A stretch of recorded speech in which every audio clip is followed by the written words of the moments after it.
మీ బట్టలకి సాఫ్టింగ్ ప్రొటెక్షన్ ఇచ్చే సరైన ప్రొడక్ట్ ఎలిమ్ fabric conditioner. Welcome to lawyer సాబ్.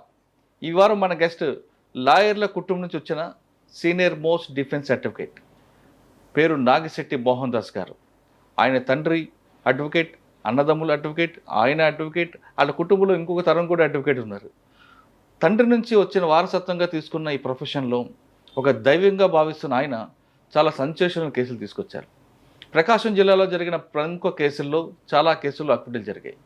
ఆ కేసుల్లో అక్విడల్ అవ్వడానికి ప్రధాన కారణం ఏంటి అనే విషయాలతో పాటు నెక్స్ట్ జనరేషన్ ఈ ప్రొఫెషన్ ఎంచుకుంటే వాళ్ళు ఎలాంటి విలువలతో కూడిన విద్య నేర్చుకోవాలనే విషయాన్ని ఆయన తెలుసుకున్నాం. సార్ నమస్తే. నమస్తే సార్. నాగిశెట్టి మోహన్ దాస్ గారు సార్, సీనియర్ మోస్ట్ అడ్వకేట్, ప్రకాశం జిల్లా. చెప్పండి.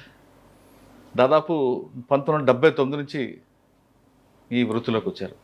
నాన్నగారు సేమ్ ప్రొఫెషన్, మీరు, మీ అన్నదమ్ములు, ఆఖరికి మీ అన్నదమ్ముల పిల్లలు, అంటే ఇంకో తరం కూడా, థర్డ్ జనరేషన్, మూడో జనరేషన్ కూడా ఇందులోకి వస్తుంది. సాధారణంగా అడ్వకేట్ కుటుంబంలో వచ్చిన వాళ్ళ నుంచి ఆ తండ్రి ఏం చేస్తారంటే, కొంతమంది, అందరూ కాదు, అయితే అడ్వకేట్గా చేస్తారు, లేదు ఇంకొక ప్రొఫెషన్ పంపిస్తుంటారు. కానీ మీ ఇంట్లో మీరు, మీ నాన్నగారు, మీ తమ్ముడు, మీ అన్నయ్య గారు, ఆఖరి మొత్తం ప్రొఫెషన్ అంతా కూడా మీ జనరేషన్ 3 తరాలు కూడా ఇదే ప్రొఫెషన్ ఎంచుకోవడం ప్రధాన కారణం ఏంటి? మీరు 1979లో ఈ ప్రొఫెషన్కి వచ్చినప్పుడు సర్వీస్ మోటతో వచ్చారా, కమర్షియల్గా వచ్చారా అనే విషయంతో పాటు మీరు చేసిన కేసులు, అక్విడల్ కేసుల్లో చాలా కేసులు ఉన్నాయండి. చెంచురామయ్య కారంచేడు కేసు అవ్వచ్చు, కటార్ కృష్ణ కేసు, నక్సలైట్ల కేసులు, చాలా కేసుల్లో మీ దగ్గరకు వస్తే ఆ కేసు పోలీసులు పర్ఫెక్ట్ ఇన్వెస్టిగేషన్ చేసినా, చైన్ ఆఫ్ లింక్ ఎక్కడ తెగిపోకుండా పంపించినా, డిఫెన్స్ సర్టిఫికేట్ మోహన్ దాస్ గారికి వెళితే ఖచ్చితంగా కేసు అక్విటల్ అవుతుంది అనేది ప్రకాశం జిల్లాతో పాటు చుట్టుపక్కల నెల్లూరు, విజయవాడ ప్రాంతం అంతా చాలామంది చెప్తుంటారు.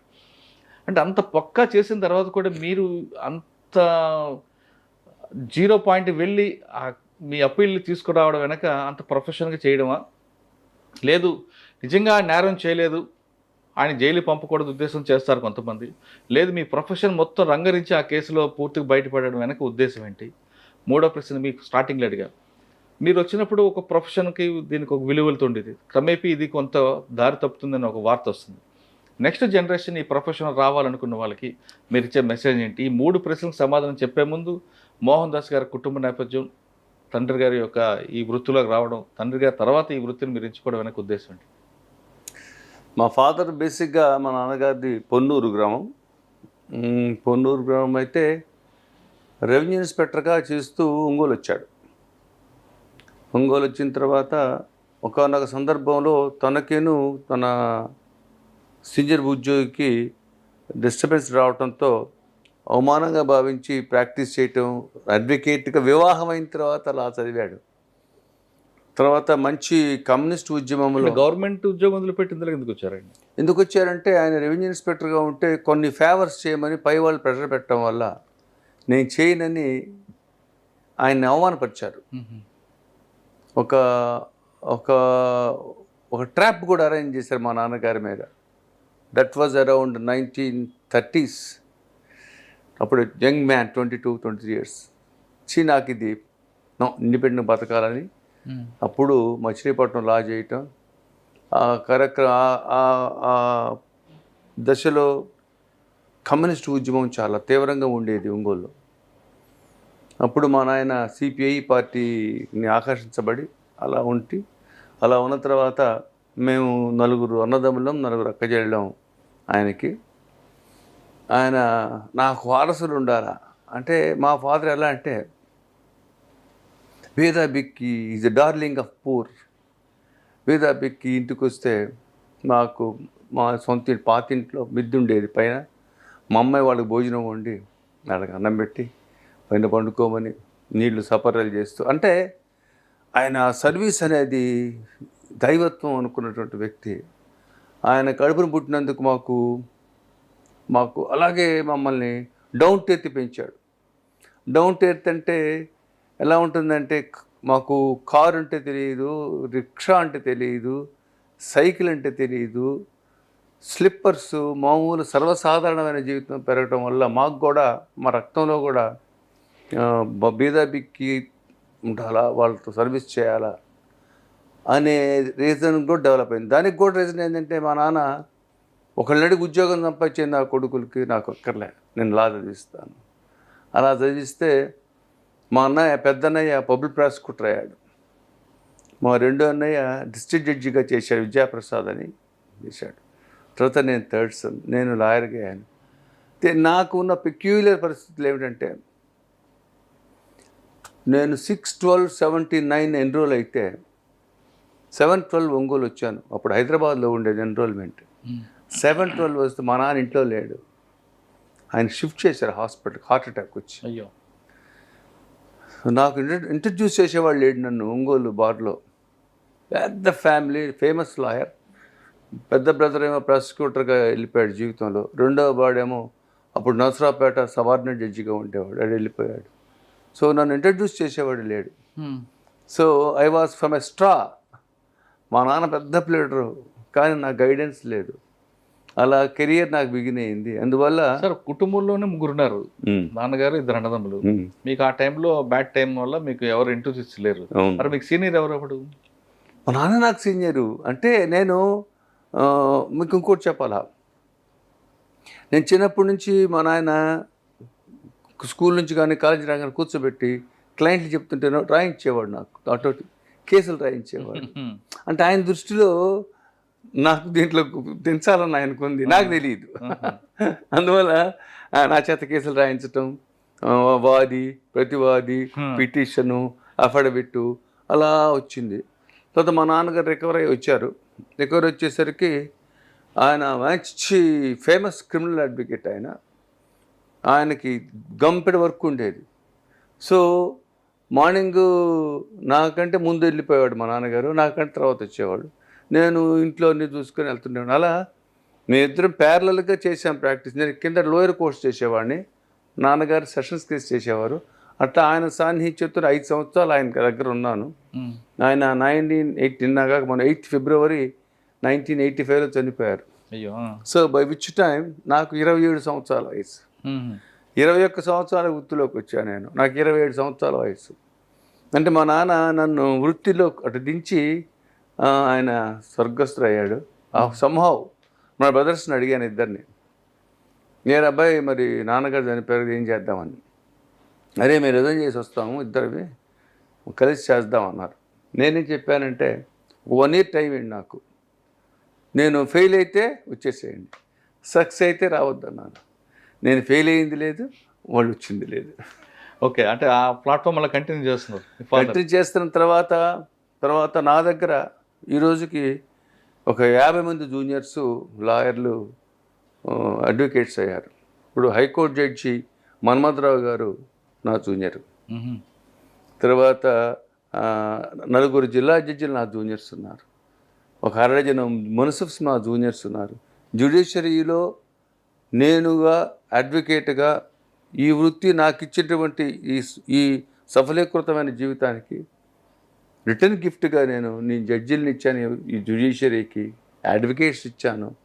చాలామంది ఈరోజు చిన్న మంది బుడ్డ ప్లేటర్లు వస్తారు, సార్ కేసు చేసి పెట్టండి సార్ అంటారు. నేను చేస్తా, ఫీజు అంటే నువ్వు తీసుకోరంట. అంటే నేనేం చెప్తానంటే ఈ ప్రొఫెషన్కి నేను రుణపడి ఉన్నా, నాకు ప్రొఫెషన్ రుణపడి లేదు. ఇంత కంఫర్ట్గా నేను జీవిస్తానంటే ఈరోజు ఈ వృత్తే నాకు ఈ పేరు ఇచ్చింది. ఈ వృత్తిలో నేను ఎంతో ఉన్నతంగా ఉన్నాను. దానికి రీజన్ ఏంటి? ఆ వృత్తే. ఆ వృత్తిలో వచ్చే కొత్త వాళ్ళని ఎంకరేజ్ చేయటం, చిన్నపిల్లలు కేసులు చెప్పి వాళ్ళు చేసి పెట్టడం, కేసులో సార్ టైట్ కేసు అంటే నేను చేస్తా పోరని అది చేస్తూ ఉంటాను. నేను ఎందుకు చేస్తున్నానంటే I owe lot to the profession. ఇంకా చేస్తాను నేను, ఎందుకంటే నాకు ఈ ప్రొఫెషన్లో ఒకసారి మీకు చెప్పాలి. ఇప్పుడు రామ్ జెత్మలానీని జస్టిస్ టిఎస్ ఠాకూర్ అడుగుతాడు, చీఫ్ జస్టిస్ ఠాకూర్ రామ్ జెత్మలాని అడుగుతాడు జోవియల్గా, ఏం జెత్మలాని నువ్వు ఎప్పుడు 30 ఏళ్ళు చూస్తున్నావు, నిన్ను ఎప్పుడు మానేస్తా ప్రాక్టీస్ అంటాడు. Milord I die in court while practising అంటాడు. అంటే ఈ వృత్తిలో చాలా కొద్ది మందికే దేవుడు ఆ ఎలివేషన్ ఇస్తాడు. అప్పుడు కూడా మనం ప్రాక్టీస్ చేసి మనం చేయకుండా ఇంట్లో కూర్చొని ఆదివారం సెలవు, శనివారం సెలవు, నేను సీనియర్ అడ్వకేట్ని, నాకు హ్యాపీ అవర్స్ ఉంటాయి, అది నేను నమ్మను. ఈ స్టేజ్కి నేను రాగలిగానంటే ఈ వృత్తికి నేను ఎంతో రుణపడున్నాను. అందువల్ల నేనేం చెప్తానంటే ఈ ప్రొఫెషను గోల్డెన్ ప్రొఫెషన్, ప్రొవైడెడ్ మీకు honesty, integrity, industry, hard work, performance, convincing nature, humbleness, ఇవన్నీ incarnation. An advocate is a social engineer. అవును, రైట్. ఎట్లా మీరున్నారు, మీరు దాసు గారు మంచి లాయర్ అంట, ఈ మర్డర్ కేసు ఇద్దాం, మా వాడు చంపలేదు కానీ మా తమ్ముడి మీద పడింది కేసు అని వస్తారు. ఎందుకు వస్తారు? దాసు గారికి మేము 50% ఫ్యాక్ట్స్ చెప్తే ఆయన దాన్ని 100% డెవలప్ చేసి కొట్టేయిస్తారని. నేను 20% చేశాను అనుకోండి, నేను వృత్తి కిందకి పనికొస్తాను. రైట్.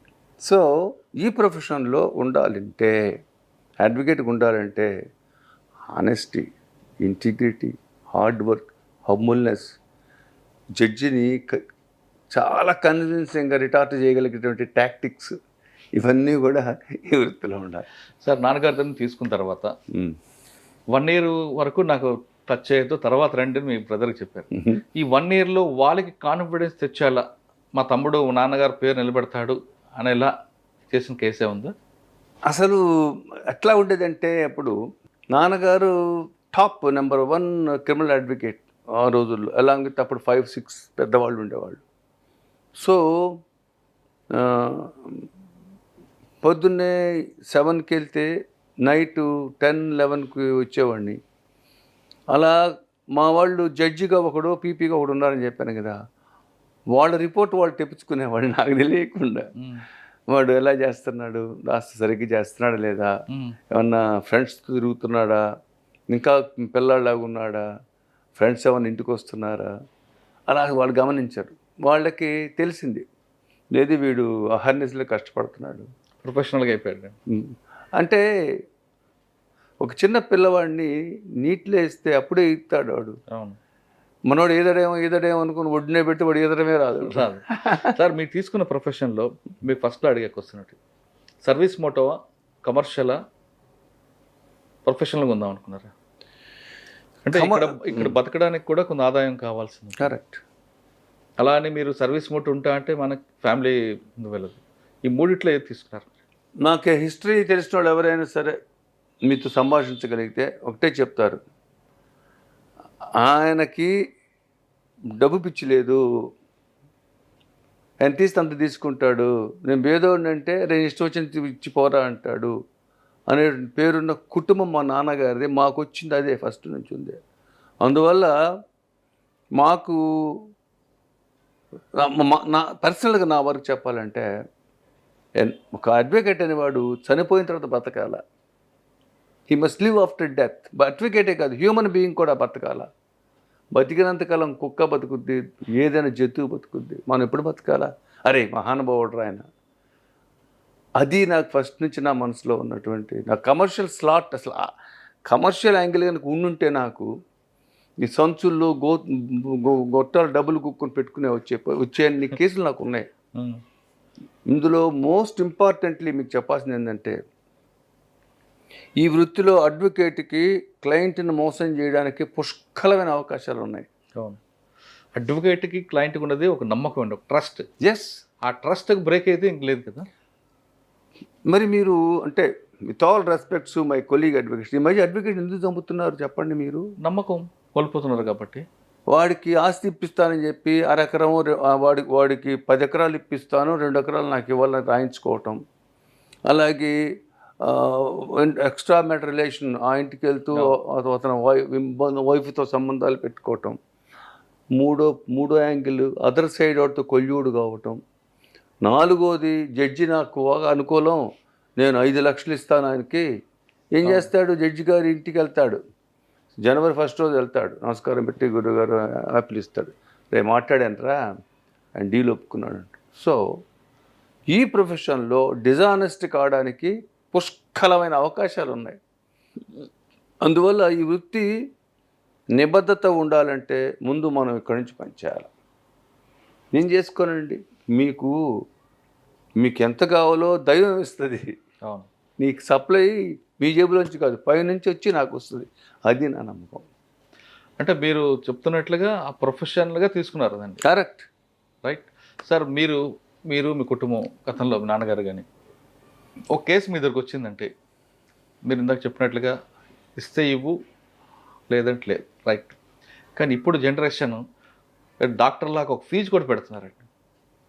దాన్ని మనం ఏ విధంగా అర్థం చేసుకోవాలి? నేను మీకు చెప్తాను, కన్సల్టింగ్ ఫీజు ఎస్ చెప్తా మీకు. నేను మొన్నెవరో ఒక అడ్వకేట్ వస్తే హైదరాబాద్ దగ్గరికి పెట్టి మాట్లాడాలి అని చెప్పాడు అబ్బాయి. ఆయన గారు సాటర్డే సండే మాట్లాడంట, నా హ్యాపీ డేస్ హ్యాపీ అవర్స్ అంట అని చెప్పాడు. నాకైతే ఆశ్చర్యం వేసింది. హ్యాపీ అవర్స్ ఏంటి ఏంటి ఎట్లుంటాయండి అవి? హ్యాపీనెస్ ఎక్కడి నుంచి వస్తుంది? మీతో ఇంటరాక్ట్ అవుతుంటే మీ భావాలు నాకు తెలుస్తాయి, నా భావాలు మీకు తెలుస్తాయి, అది హ్యాపీనెస్. సో ప్రొఫెషన్ని కాపాడాలంటే మనం ప్రొఫెషన్కి మనదని దాన్ని ఆలింగనం చేసుకోవాలి, ఓన్ చేసుకోవాలి. అంటే ఇప్పుడు ఉన్న అడ్వకేట్లు ఈ కన్సల్టింగ్ ఫీజు పెట్టడం మనం ఏ విధంగా అర్థం చేసుకోవాలి? ఆఫీసు పెద్ద ఆఫీసు, చిన్న ఆఫీసు. ఇప్పుడు మీరు వెళ్ళండి, ఇప్పుడు ఒక ఆఫీస్కి రండి, మేము మా ఆఫీస్ చూపిస్తాను. ఇప్పుడు ఇంటర్వ్యూ అయిన తర్వాత ఇంటికాడ ఆఫీసు ఆశ్చర్యపోతారు. ఎందుకంటే మోస్ట్ ఆర్థోడాక్స్ ఆఫీస్గా ఉంటుంది, అక్కడక్కడ బూజు బట్టి పుస్తకాలకి. కానీ క్లయింట్లు కూడా అటువంటి ఆఫీసుకి రావట్లేదు కదండి ఇప్పుడు. వాళ్ళకి కూడా పెద్ద రిసెప్షనిస్టు ఆఫీసు ఫీజు గంటకు లక్షల్లో ఉన్న అడ్వకేటే కావాలని అడుగుతున్నారు కదా. మీకు ఒక చిన్న ఉదాహరణ చెప్తాను. ఒక బిస్కెట్ చుట్టూ రేపర్ ఉందనుకోండి, ఆ రేపర్ వాల్యూ ఎప్పుడు పోద్ది అంటే బిస్కెట్ మనం నోట్లు వేసుకోగానే రేపర్ వాల్యూ పోతుంది. అడ్వకేట్ ఆఫీసును చూసి వాడు హోదా చూసి అద్దాలు చూసి రావట్లా మీరు అన్నట్టు క్లయింట్లు. సరుకుందా లేదా, ఈయనకి పెర్ఫార్మెన్స్ ఉందా లేదా అని వస్తున్నారు. మోసపోతారు, ఒకసారి మోసపోతారు, రెండుసార్లు మోసపోతారు. అందుకనే కదా ఇప్పుడు నేను జడ్జి గారితో ఫోటోలు తీసుకొని ఇంట్లో తగిలించుకోవటం ఎందుకు? నా మీద నాకు నమ్మకం లేకపోతేనే. సో మీరు చెప్పినట్టు ఈ ప్రొఫెషన్కి ఎలా ఉంటుంది, నైతికత ఉంటేనే వృత్తి ఉంటుంది. సార్ ఒకసారి మనం వెనక్కి వెళ్దాం. మీ ప్రొఫెషన్లో మీకు బాగా టఫ్ వచ్చిన కేసు చెప్పండి. ఈ కేసులో నిజంగా వాడు జైలుకి పోతాడు, కానీ మీ టాలెంట్ చూపించి ఆయన బయటపడేశారు. నా టాలెంట్ అనేదానికంటే ఒకటండి, టాలెంట్ అనే పదం కరెక్ట్ కాదేమో, అక్కడ దొరికిన ఆ పాయింట్ మీరు దాన్ని క్యాచ్ చేశారు. టాలెంట్ అనకూడదు, దాన్ని అనాలంటే ఎలా? ఇప్పుడు మీకు ఒకటి చెప్తా, కళ్ళు చూడంగానే కొట్టేస్తారు అనుకున్న కేసులో ఉంటాయి. అరే కొద్దిగా ట్రై చేస్తే మనం కొట్టేయించుకోవచ్చు ఉంటుంది. అరే బాబు ఇది కష్టం రా ఉంటుంది. చిన్న ఎగ్జాంపుల్ చెప్తా. మధ్యాహ్నం ఒక రికార్డ్ చదివా. భార్యాభర్త చిన్న పాప ఒక మోటార్ సైకిల్ మీద వెళ్తూ ఉంటే ఊరు వెళ్తారు, చీరలు కొనుక్కుంటారు, బట్టలు కొనుక్కుంటారు, వస్తారు. దారిలో రాగానే మూడు బళ్ళాంక తగాదా వచ్చింది. తగాదా వస్తే అమ్మాయి వీడిని వెనకొచ్చి లాగుద్ది, మోటార్ సైకిల్ కింద పడతాడు. వీడు టక్కన కోపం వచ్చి అక్కడ రాయి తీసుకుని కొడతాడు. కొడితే పిల్లకి తగులుద్ది, బిడ్డ పడిపోద్ది. భార్య మీద గొంతుకేలేసి తొక్కుతాడు. వాడు కోపం తీసుకుని ఇద్దరు చచ్చిపోయి ఉంటారు. ఇద్దరు చచ్చిపోయారు, అయ్యో, డాటర్ అండ్ వైఫ్. వాడు ఇంకా భయం వేసి వాళ్ళు కొనుక్కొచ్చుకున్న చీరలన్నీ బట్టని వాళ్ళ మీద వేసి మోటార్ సైకిల్ నుండి పెట్రోల్ పోసి తగలబెట్టి చంపేస్తాడు భార్యని కూతుర్ని, ఇద్దరిని. తర్వాత రికార్డ్స్ అవుతుంటే వాడు సీసీ కెమెరాలో వాడు ట్రావెల్ మొత్తం ఎస్టాబ్లిష్ అవుతుంది. సో ఆ కేసు ఒక పంద. అంటే దీనికి ఎట్లా చదువుతుంటే ఎట్లా దీన్ని అనేది ఒక కేసు ఉంటుంది. ఒక కేసు ఏమో అంత ఫేస్ ఆఫ్ ఇట్ ఎఫ్ఐఆర్లో పేర్లు ఉండవు. ఎవడో ఒక విఆర్ఓ కూడా తీసుకెళ్ళి నేరం ఒప్పుకున్నట్టుగా ఒక వెధవ కాన్ఫిడెన్స్ స్టేట్మెంట్ రికార్డ్ చేస్తారు. ఒక ఫాల్స్ రికవరీ చూపిస్తారు, ఒక నైఫ్ ఒకటి. ఆడు సాక్షి వచ్చి నాకేం తెలుసు సార్, నేను చూడలేదు సార్, నాకు తెలియదు అంటాడు అరెస్ట్ మీడియేటర్. అక్కడితో కేసులు పోతాయి. అంటే ఇన్బిల్ట్గా కేసులోనే పోలీసు ప్రొజెక్ట్ చేసే కేసులోనే కొన్ని వీక్నెస్లు ఉంటే మన మేధస్సుని బట్టి కొన్ని కేసులు మనకు అవకాశం వస్తుంది. ఒక్కోసారి చిన్న ఎగ్జాంపుల్ చెప్తాను మీకు. ఇక్కడ ఒక కేసు, ఈ కేసు చెప్పండి. చీర భార్యని కూతుర్ని తగలపెట్టేస్తాడు, సీసీ కెమెరాలో రికార్డ్ అయింది. వాడు ఒక హాస్పిటల్లో పనిచేస్తాడు. ఆ మోటార్ సైకిల్ తీసుకొచ్చినట్టుగా హాస్పిటల్ సీసీ కెమెరాలో ఉంది. తర్వాత ఒక ఏరియాలో పెట్రోల్ కొడుచుకుంటాడు, ఆ కెమెరాలో ఉంది. ఇద్దరు ఉన్నారు, ఎవరు? భార్య, బిడ్డ, వీడు, ముగ్గురు ఉన్నారు. తర్వాత అక్కడి నుంచి నేరస్థలం హార్డ్లీ 1/2 కిలోమీటర్. అక్కడ మోటార్ సైకిల్, పెట్రోలు వ్యవహారం ఉంది. మళ్ళీ బండి తెచ్చి హాస్పిటల్లో పెడతాడు, అన్నీ ఉన్నాయి. సో లింక్ బ్రహ్మాండంగా ఉంది.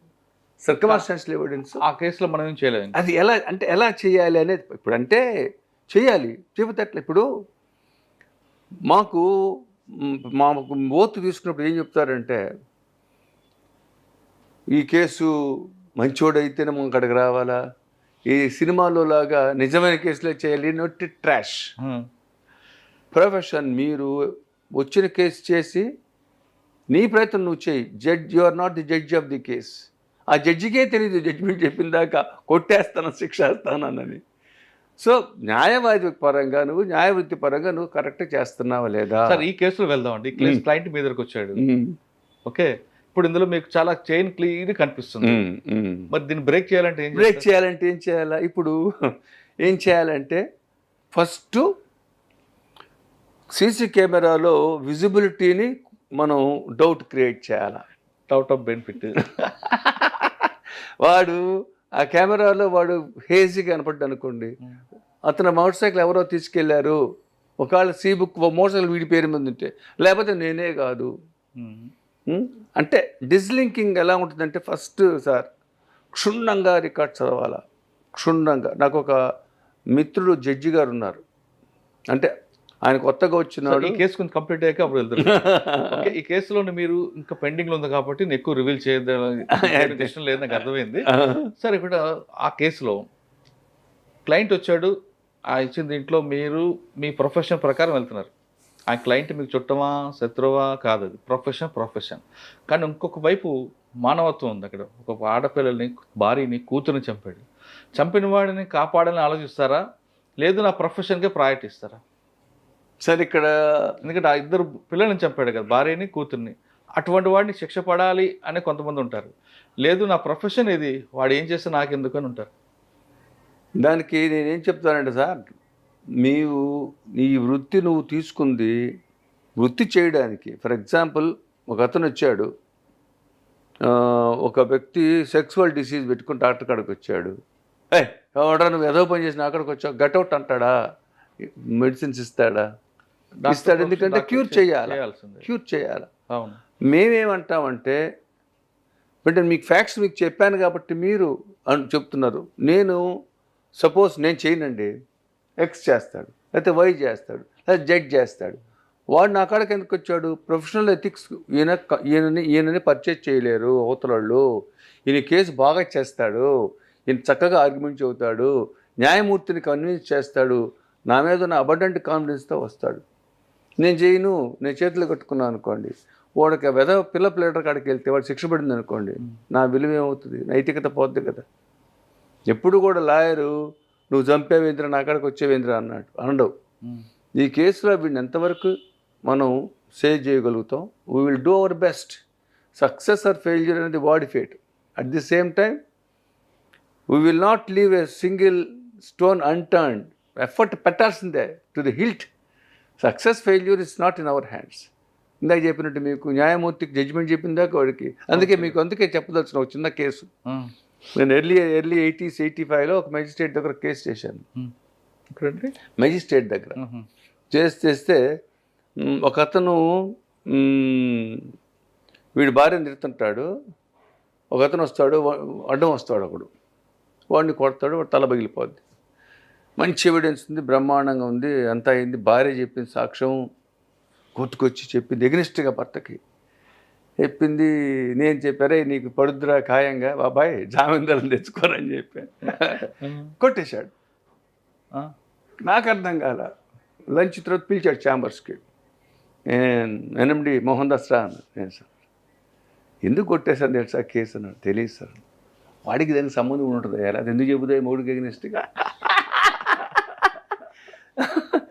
జడ్జి చాలా విషయాలు చూస్తాడు. మనం ఏమనుకుంటాం, మనం చూస్తాడు అనుకుంటాం. కానీ judge he has got his own vision. So marshalling of the ఫ్యాక్ట్స్లో మనం సాటిస్ఫై అయిందే కాకుండా జడ్జికి కూడా కొన్ని దొరుకుతుంటాయి, అవును, కొన్ని కోణాలు చూస్తుంటారు. చూస్తుంటారు. సార్ మీ సర్వీస్లో కటార్ కృష్ణ, చెంచురామయ్య, దగ్గుపాటి చెంచురామయ్య, ఆ కేసు గురించి ఒకసారి చెప్పండి.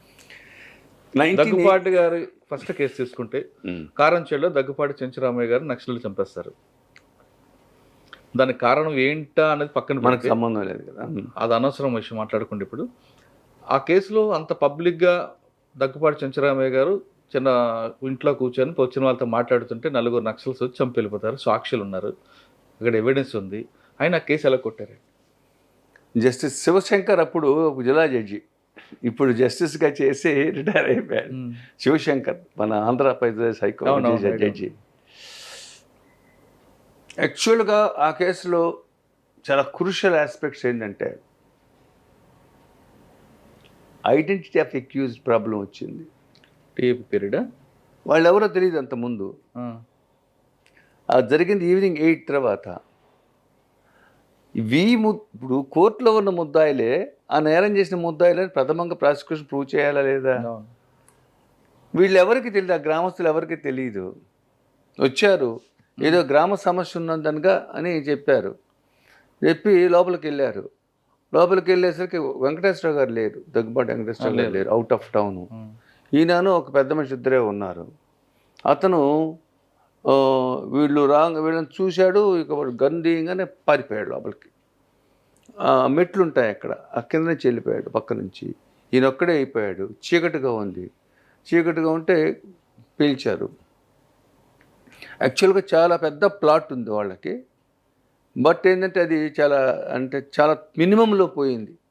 చాలా ఒక అట్లీస్ట్ 6 చచ్చిపోయి ఉండాల్సింది. ఆ రోజు వాళ్ళు వెళ్ళిన ప్లాన్ తోటి 6 అయినా చంపేస్తారు, డజన్ అయినా చంపేస్తారు. అంటే వాళ్ళు విధానం ఎలా ఉంటుందంటే రెక్కి చేస్తారు.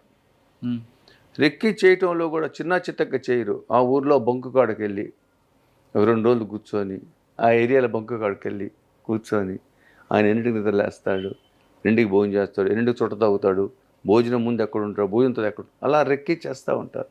So once they enter they will not come back. So ఆ రోజు ఏం జరిగింది, సాక్షులు లేరు యాక్చువల్గా. అయితే లోపలికి వెళ్ళారు, మాట్లాడుతూ ఉన్నారు. టక్కన one of the 4 accused gun shot చేశాడు, నీట్గా బయటకు వచ్చి వెళ్ళిపోయారు.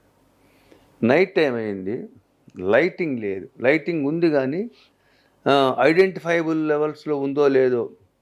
అంటే లైట్ కూడా మీకు డిస్టెన్స్ పెరిగే కొద్ది ఐడెంటిటీ తగ్గుతూ వస్తుంది. వాయిస్ వల్ల కానీ, పూర్వం వాళ్ళని చూస్తే కానీ, గొంతులు చంపడరా వాడిని అన్నాడు అనుకోండి, నా వయసుని మీరు గుర్తుపడతారనుకోండి, ఫెమిలియర్ అనుకోండి, అట్లాంటి ట్రేస్లు కూడా లేవు. కానీ అప్పుడులో ఆ కేసులో ముఖ్యమంత్రి ఎన్టీ రామారావు గారు వియ్యంకుడి కేసు పక్కా మేము సాక్ష్యాలు సేకరించాం, ఖచ్చితంగా నిందుకు శిక్ష పడతాదంటూ పోలీస్ స్టేట్మెంట్ వచ్చిందండి. ఇప్పుడు మీకు ఎలా చెప్పాలంటే పోలీసులు కూడా మానమాత్రుడు. ఆ రోజు వాళ్ళు అట్ట అనకపోతే వాళ్ళని క్రిటిసైజ్ చేయబడతారు. వాళ్ళు they have done there best. ఆ కేసు ఒకసారి ఇలా చెప్పండి, తర్వాత వాళ్ళు బయటకు వచ్చారు. విట్నెస్లు లేరా? కరెక్ట్గా ఐ విట్నెస్లు ఉన్నారు కానీ గుర్తించడానికి ఛాన్స్ లేకుండా పోయింది. వాళ్ళని ప్రాబబుల్లీ అయ్యుండొచ్చు అనే రేంజ్లో ఉన్నారు కానీ వీళ్ళే అనే రేంజ్లో లేరు. ఎందుకంటే ఆ గ్రామస్తులు కాదు, వాళ్ళు వేరియస్ విలేజెస్ నుంచి ఆడకొచ్చారు. అక్కడికి వచ్చిన తర్వాత ఇరపనేని శంకర్ అనేవాడికి నేను చేశాను. వాడు జమ్ ఆఫ్ ఎన్ నక్సలైట్. వాడితో మాట్లాడుతుంటే మీకు రోజులు మాట్లాడతాడు. ఇప్పటికీ ఉన్నాడు అతను, అప్పుడప్పుడు ఫోన్ చేస్తుంటాడు, రోజులు మాట్లాడుతుంటాడు నక్సలిజం మీద, వ్యవస్థ మీద. వాడు టార్గెట్ యాక్చువల్గా గుంటూరు కోర్టు కాడ చంపడానికి వెళ్ళారు. గుంటూరులో వాయిదాలు ఉన్నాయి అతనికి. గుంటూరు కోర్టు కాడికి వెళ్ళారు, అక్కడ ఫెయిల్ అయిపోయింది. సో వాడు చెప్తుంటే, అంటే కొన్ని ప్రొఫెషనల్గా మీకు చెప్పకూడదు, అలా వాళ్ళు ఎట్లా చెప్తారంటే ఏదైనా నక్సలైట్ల పథకం అంటే ప్లాన్డ్గా చేస్తారు. సో ఆ కేసులో ఏమైందంటే గుర్తింపు లేదు. కొంతమంది సాక్షులు భయపడిపోయి చెప్పలేదు. ఎందుకంటే వీళ్ళు మంచి మెసేజ్ పంపిస్తారు వాళ్ళకి, ఎన్నిటికి వస్తావు కోర్టుకు నువ్వు అని అడుగుతారు వాడిని. వచ్చి దాని మీనింగ్ అర్థమైపోతుంది కదా. అయితే అయితే శివశంకర్ గారు ఆర్గ్యుమెంట్లో నన్ను ఒక మంచి ప్రశ్న వేశారు. భయపెట్టడం కూడా అఫెన్స్. అవును. నక్సలైట్ భూస్వామ్యవాదం నశించాలి, అరాచకం నశించాలి, ఇవన్నీ వాళ్ళు స్లోగన్స్ చేసుకుంటూ పోతుంటే I want to convict your accused for conspiracy 120B. ఎందుకని ఈ విధంగా they are making slogans, it's an offence చెప్తారు. అంటే నేనేం చెప్పానంటే భయపడినట్టుగా సాక్షులు చెప్పలేదు కదా వాళ్ళు అన్న. సాక్షులు చెప్పాలి మేము భయపడ్డామని కోర్టు వారు ఊహిస్తే ఎట్ట అని అలా కొద్దిగా చమత్కారంగా కోర్టు జరుగుతూ ఉంది. They are forced to be acquitted. ఎగ్జాక్ట్గా 100% జరిగిన కేసు. అంటే ఇప్పుడు ఎలానంటేనండి, first of all a sessions case అయినా జరిగిన 6 నెలల లోపల, నేరం 6 నెలల లోపల జరిగితే కేసు, దాని రిజల్ట్ ఒక రకంగా ఉంటుంది. డిలే అయ్యేకుంది ఆఫీసర్స్ అక్కడి నుంచి మారిపోతుంటారు, సాక్షులు ఎక్కడికి వెళ్ళిపోతుంటారు, మాకు ఎందుకులే అనుకుంటారు. There are various reasons. Okay. Second case Katar Krishna అనే వ్యక్తి ఈ మధ్య సినిమా కూడా వచ్చింది, ఏదో సినిమా ఏమిటో పేరు క్రాక్. కటార్ కృష్ణ చాలా మైల్డ్ మ్యాన్. అతను ఫోర్స్ఫుల్లీ లీడర్ అయ్యాడు. అతనికి తెలియదు, లీడర్ అయ్యే పరిస్థితి లేదు అతనికి. అతనికి very mild man, very timid man. కాకపోతే అరుస్తుంటాడు, 6 అడుగులు ఉంటాడు చూసేదానికి. కటార్ కృష్ణ గోపాలనగరం అనే ప్రాంతంలో పుట్టి పెరిగాడు. వాళ్ళిద్దరు అన్నదమ్ములు. ఆ సమయంలో ఒంగోలు సిరీస్ ఆఫ్ మర్డర్స్ జరిగినాయి. ఈవినింగ్ 7 to 9 పవర్ కట్, ఒక మర్డర్. టిప్ టాప్ రెడ్డి అని ఒక ఆయన ఉన్నాడు. ఆయన సినిమా మీరు చూశారు, అది మన శోభన్ బాబు హీరో. సర్పయాగం సమయంలో రెడ్డి గారి పాప ఒక విచిత్రమైన పరిస్థితిలో ఆత్మహత్య చేసుకుంటుంది ఇంట్లో. దానికి 3 కుర్రోడు రెస్పాన్సిబుల్. అంటే మనం బ్రతుకున్నాడు ఆయన, మనం ఒక ఫ్యాక్ట్స్ వద్దులేండి. ఆ 3 చంపడానికి రౌడీలను తెచ్చాడు గుంటూరు నుంచి. అదే సమయంలో ఒంగోలులో ఒక పక్క కేసు హనుమారెడ్డి గారిని పెద్ద ఆయన చేస్తాడు, ఒక పక్క నేను చేస్తాను. ఆయన టవరింగ్ పర్సనాలిటీ, నేను ఒక పక్క చేస్తాను. కాపులు ఆయన కాడికి వెళ్ళారు, నాన్ కాపుస్ నా కాడికి వెళ్ళారు. ఆ నేపథ్యంలో కృష్ణ కూడా ఎంటాంగిల్ చేయబడ్డాడు. పాపం అతనికి అక్కడి నుంచి వచ్చిన 3 రెడ్డి గారి పాప కేసులో రివెంజ్ తీసుకోవడానికి తెచ్చిన 3 కృష్ణ ఇంటికాడ షెల్టర్ తీసుకున్నారు. కృష్ణ భార్య కావున్నాము చనిపోయింది, Jayamma is a brilliant woman. She not she live in relation with him. ఆమె అతగాడిని బాగా కాపాడుతూ వస్తుంటుంది. ఆ నేపథ్యంలో ఆమెను కూడా చంపేశారు, పిట్టి తగాదాలు.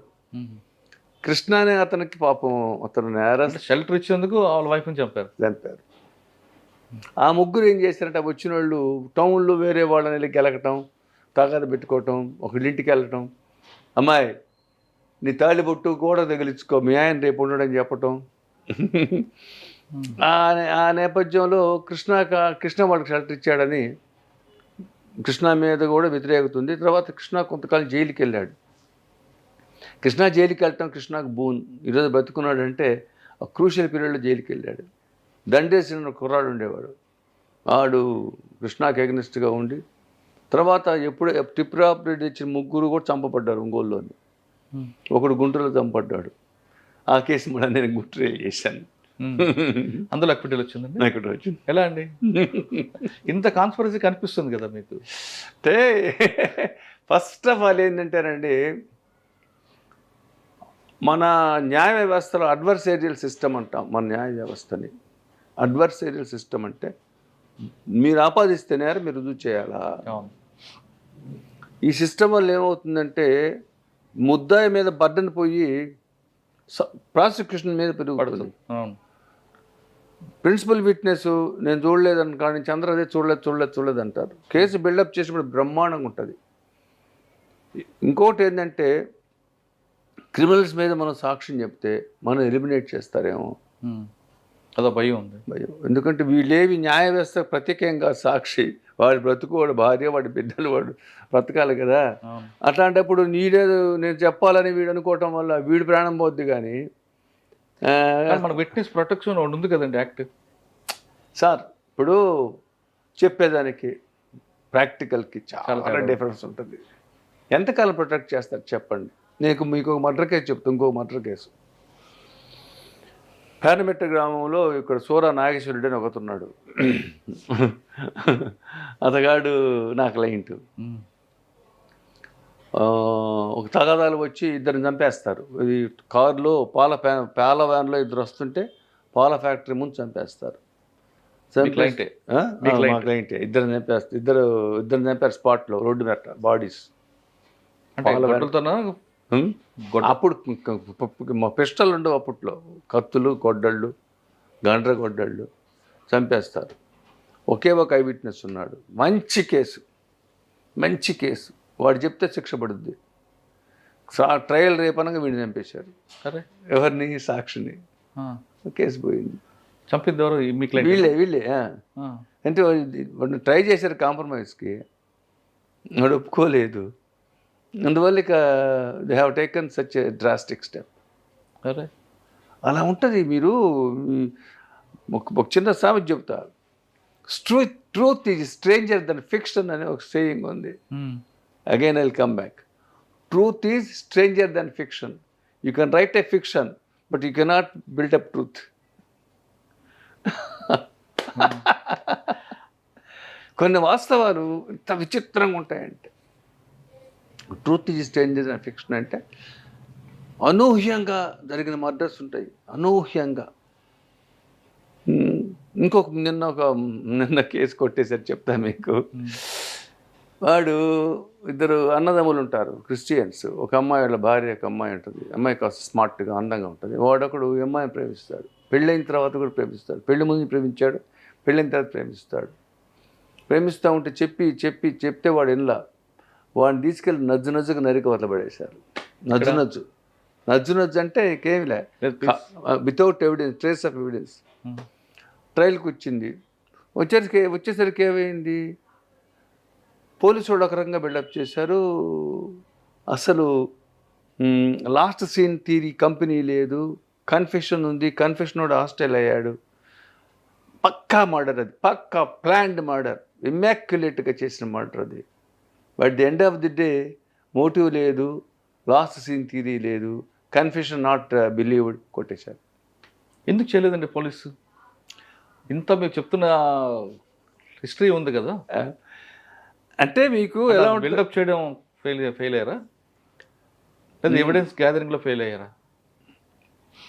అప్పట్లో అంటే ఒకటి చెప్తా మీకు, డిఎన్ఏ టెస్టులు, తర్వాత బ్లడ్, మీకు చెప్పాలంటే blood grouping is very important. Blood grouping అక్కడికి వచ్చేసరికి ఏమవుద్దంటే 2 types of conclusions. Same group, blood is same group, blood is detected, group is not detected అని వస్తుంది. అదేంటిది? కేర్లెస్నెస్. ఇప్పుడు బ్లడ్ సీజ్ చేశారు సార్ ఇవాళ. అవును, ఇవాళ సీజ్ చేశారు. వాడి ముద్దాయి బ్లడ్ షర్ట్ మీద దొరకదు, లేకపోతే ఈ బ్లడ్ దొరకదు, చనిపోయిన బ్లడ్. ఇప్పుడు నేను కత్తితో మేము వచ్చాను సార్, మీ బ్లడ్ నా మీద పడింది, ఆ బ్లడ్ ఈ బ్లడ్ టాలీ చేసి గ్రూపింగ్ వచ్చేసింది అనుకోండి, అయిపోలే అవుద్ది. ఏం చేస్తారు అప్పుడు? మర్చిపోతారు. మేకదో, తర్వాత కోడిదో, ఒక నెల ఆగి 2 నెలలు ఆగి దీని మీద వేసి ఇది పంపిస్తారు. ప్రాక్టికల్గా చెప్తున్నా మీకు నేను, ప్రాక్టికల్గా. మీకు గంజాయి కేసులు ఉన్నాయి, పోలీస్ స్టేషన్లో కుప్పలు ఉంటాయి. 4 సార్లు వాడు రౌడీజం చేస్తాడు, చూస్తారు. 4 గంజాయి, 6 కేజీ గంజాయి పెట్టి కోర్టుకు తోస్తుంటారు. అంటే ఎలా ఉంటుంది, other side of the coin ఏమంటే ఎలా ఉంటుందంటే, పోలీస్ వ్యవస్థలో అడ్మినిస్ట్రేషన్ కంటే ఎంపీ గారు వస్తున్నారు, ఎమ్మెల్యే గారు వస్తున్నారు, ఆయనకి ప్రోటోకాల్, ఆ కాలు ఈ కాలు, 24 hours అరెస్టు, పై ఆయన ఇన్ఫ్లుయెన్స్, వాడు మావాడు ముద్దాయి, మరి వాడిని నువ్వు జాగ్రత్త వెయిట్ చేసుకో, వాడికి పంపించాల్సి కవర్లో వాడికి పంపించడం. మనం ఒక విష వెలవిలో ఉన్నాం మనం. సార్ మీ ఇందాక చెప్పిన కేసులో సార్ పోలీస్ స్టేషన్లో గంజాయి ప్యాకెట్లు, వాడు యాపిచువల్ అఫెండర్, వాడు ఏదో రకంగా టైట్ చేయాలని గంజాయి పెట్టడం చూస్తుంటాం. కానీ మనిషి రక్తానికి కోడి రక్తానికి చాలా తేడా ఉంటుంది కదండి. మాకెందుకు ఆ కేసు అయిపోయాడు, నాకెందుకు, I want conclusion investigate, that's all. నాకేమిటంట శిక్ష పడకపోతే నాకెందుకు? అచ్చా, యాటిట్యూడ్ అంతే, అదే మీకు చెప్తుంది నేను. సరైన సమయంలో సరైన స్పందన లేక ఇన్వెస్టిగేట్ చేసి తర్వాత దాన్ని చేసుకోవడానికి ఏదో ఒకటి, blood is detected, grouping is not detected, blood is detected, ఏం ఉపయోగం?